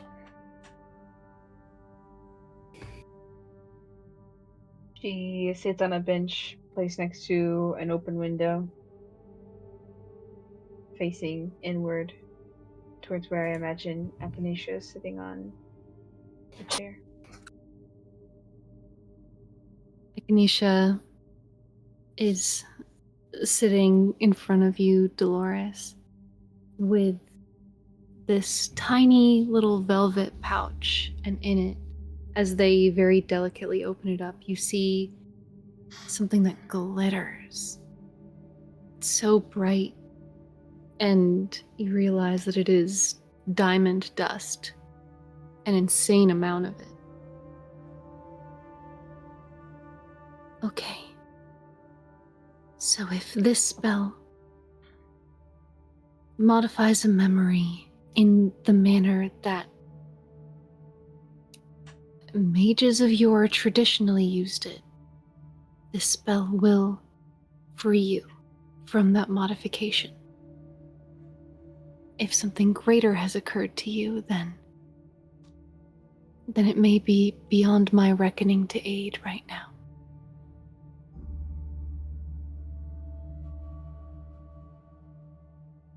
All right. She squares her shoulders. Sorry. No. Echinacea watches her square up and prepare. Just says, I have had my memories tampered with a great deal. And I have had the experience of a true memory being uncovered beneath the old. It can be a good thing, and it can be a hard thing to see what someone has taken from you. So I want you to know that I am here for you.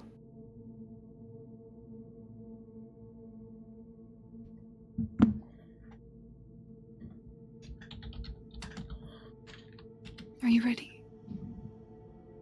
Yeah. The diamond dust Echinacea pours into Dolores's palm, which they hold open in their own, and it slips over you, Dolores, almost like a liquid, this glittering diamond dust, and trails up in a coil until it touches your third eye, your forehead. And they will cast Greater Restoration, which, if this is a regular Modify Memory spell, will break it.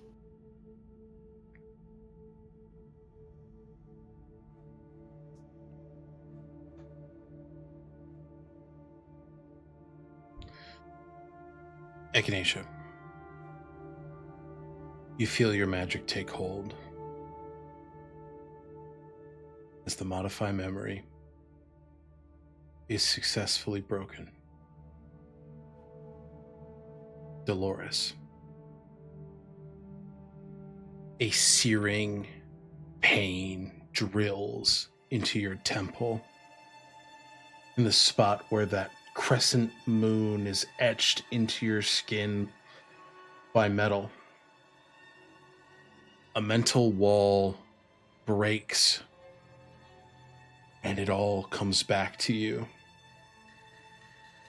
Desperation, anger, a desire for more, for power. A plea made to an icon of old.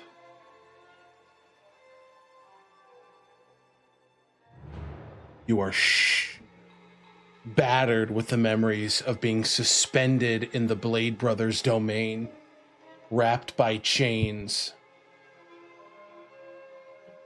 bleeding as the blades serrage your skin, You're fucking kidding me. as the Blade Brother himself tasked you with corrupting the Soul Forged. Casting chaos on you, giving you the task to stray Whistle Vorkoda from his path. And in successfully doing so, you garnered the benefits of your transformation class.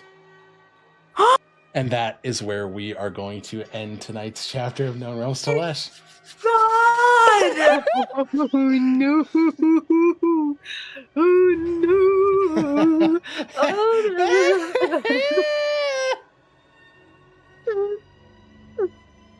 I'm gonna let that one sit for a minute before I move on to my next vignette.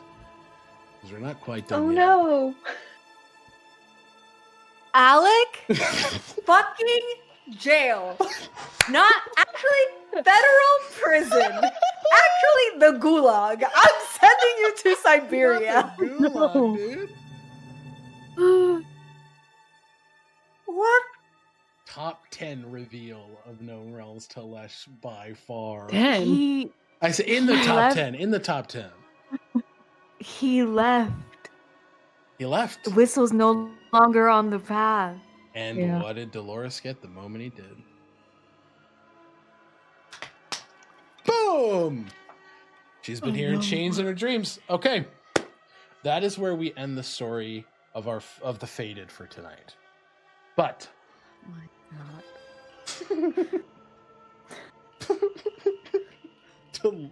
Angie is like, what the prison? We flash back to about a month and a half ago on the mainland of Tolesh. We zoom in to the settlement of Squall's End within the nations of Drifton. Content warning for gore. We see as on the walls now fortified, guarding the city from intruders, the heads of government officials planted on pikes, offering a grim warning to those who may approach. On the outside of the gate, Knights of the Winter Court stand firm, protecting the city that their queen has now taken on the material plane. We pan inward as these knights keep order in this city. Citizens still living within, under the cold iron hand of a mad Fey queen. We continue further to the keep within Squall's End. At this point, it is deep in the night. We close in on a room where there is thrashing and screaming. Ice shards breaking through the walls. Bring me Solvarian! Now! The voice of a pained woman crying out. A dark-skinned, fey wild elf. Bright, ice blue eyes, white hair in mage's attire, and a staff approaches the room of Coliata. The two guards stand looking nervous as she screams out, "Open it now." This mage, Silverian, opens the door. The room is destroyed. Coliata shoved back in the corner like a caged animal. The blade rhyme, not 3 feet in front of her, stabbed into the ground. Her hands cradle her face, squeezing her temples. A moment of lucidity outside of the blade's curse. It is time, Solvarian. Find the one who tried before. Bring me Echinacea Belrose. By order of your queen. I need to be healed. Tears of ice flow from Koliada's face as rime juts itself back to her hand and her eyes go completely black. She stands, swishing the blade, and as she does, her armor made of pure ice forms. It is time to kill my next of kin. She snaps a finger as another corruptor Corbre similar to Aedwulf takes the form of a large lion. Koliada mounts this beast, this trapped person, and departs. Solvarian, shaken by this order, goes to the two guards at the door.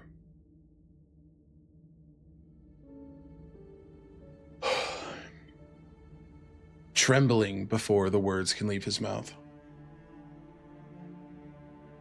You heard the true words of our queen.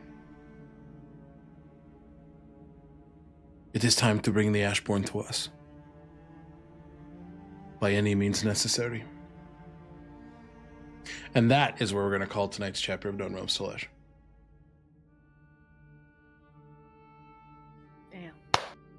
I see where you're going, Alec. I see where you're going with this. Thank you guys for chilling out and watching this episode of Known Realms Tolesh. Before we leave you for the night, let's go ahead That now. meme of the kid on the bus. I'm in danger. I'm in danger. Let's go ahead now to our players, starting with the Ashborn themselves. Button. I am Button. My pronouns are they, them. I'm Bluebluebutton on social media. When I'm not here playing Echinacea Belrose, who doesn't know they're about to get caught, probably. You can find me in upcoming projects here. And when I'm not on Tales Archived, you can find me over on Stealthy Elf Productions in Unearthed Inheritance, New World Rebellion, and Outlaws of Alkenstar. Thank you so much. Angie. Hello, everybody. This has been a very emotional episode for Angie, Agonethetic on the internet. They them pronouns. I have been playing Zia Marino, the balance boy. He the guy, the one and only who's finally broke through their ex patron's heart. And could also potentially be breaking through the heart of their situationship. Who knows? Situationship delusional. Delusional, yeah. I love my boyfriend delusional. You can catch me here and then some other things in the future that have yet to be announced. So. And baller. Thank you, Angie. And to our secret agent of the Blade Brother, Lou. Hi, Fuck off. I'm Lou. I play Dolores. She, her pronouns for both of us, and you can find me at Lucilia_art on most social media. Mm-hmm. Thank you so much. Hi, Girly. Girly. Hi, everybody. My name is Alec. My pronouns are he, him. I have been your archivist for this evening, for better or for worse. You can find me all places on the internet at Tales Archived. I produce other content on this channel, like God Killer Sinner Sacrifice.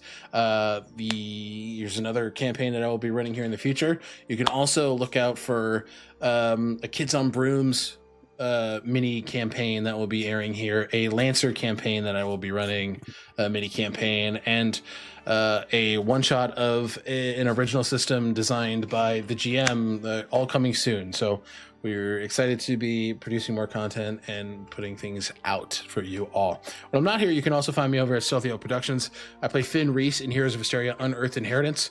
He's yearning. He's yearning big time. Big time. And I also play Rim. We yearn over there. We yearn over there. In New World Rebellion, I play Rim, low chronicler spirit living in the walls. And every Wednesday for the next 6 weeks, you can find me playing Sterling, darling, a little trickster in a Thirsty Sword Lesbians game. They're very Loki meets the Crow. Very, very fun character. So check us out there on Starcrawl. But yeah, until next time, we will see you guys in the next adventure. Bye-bye!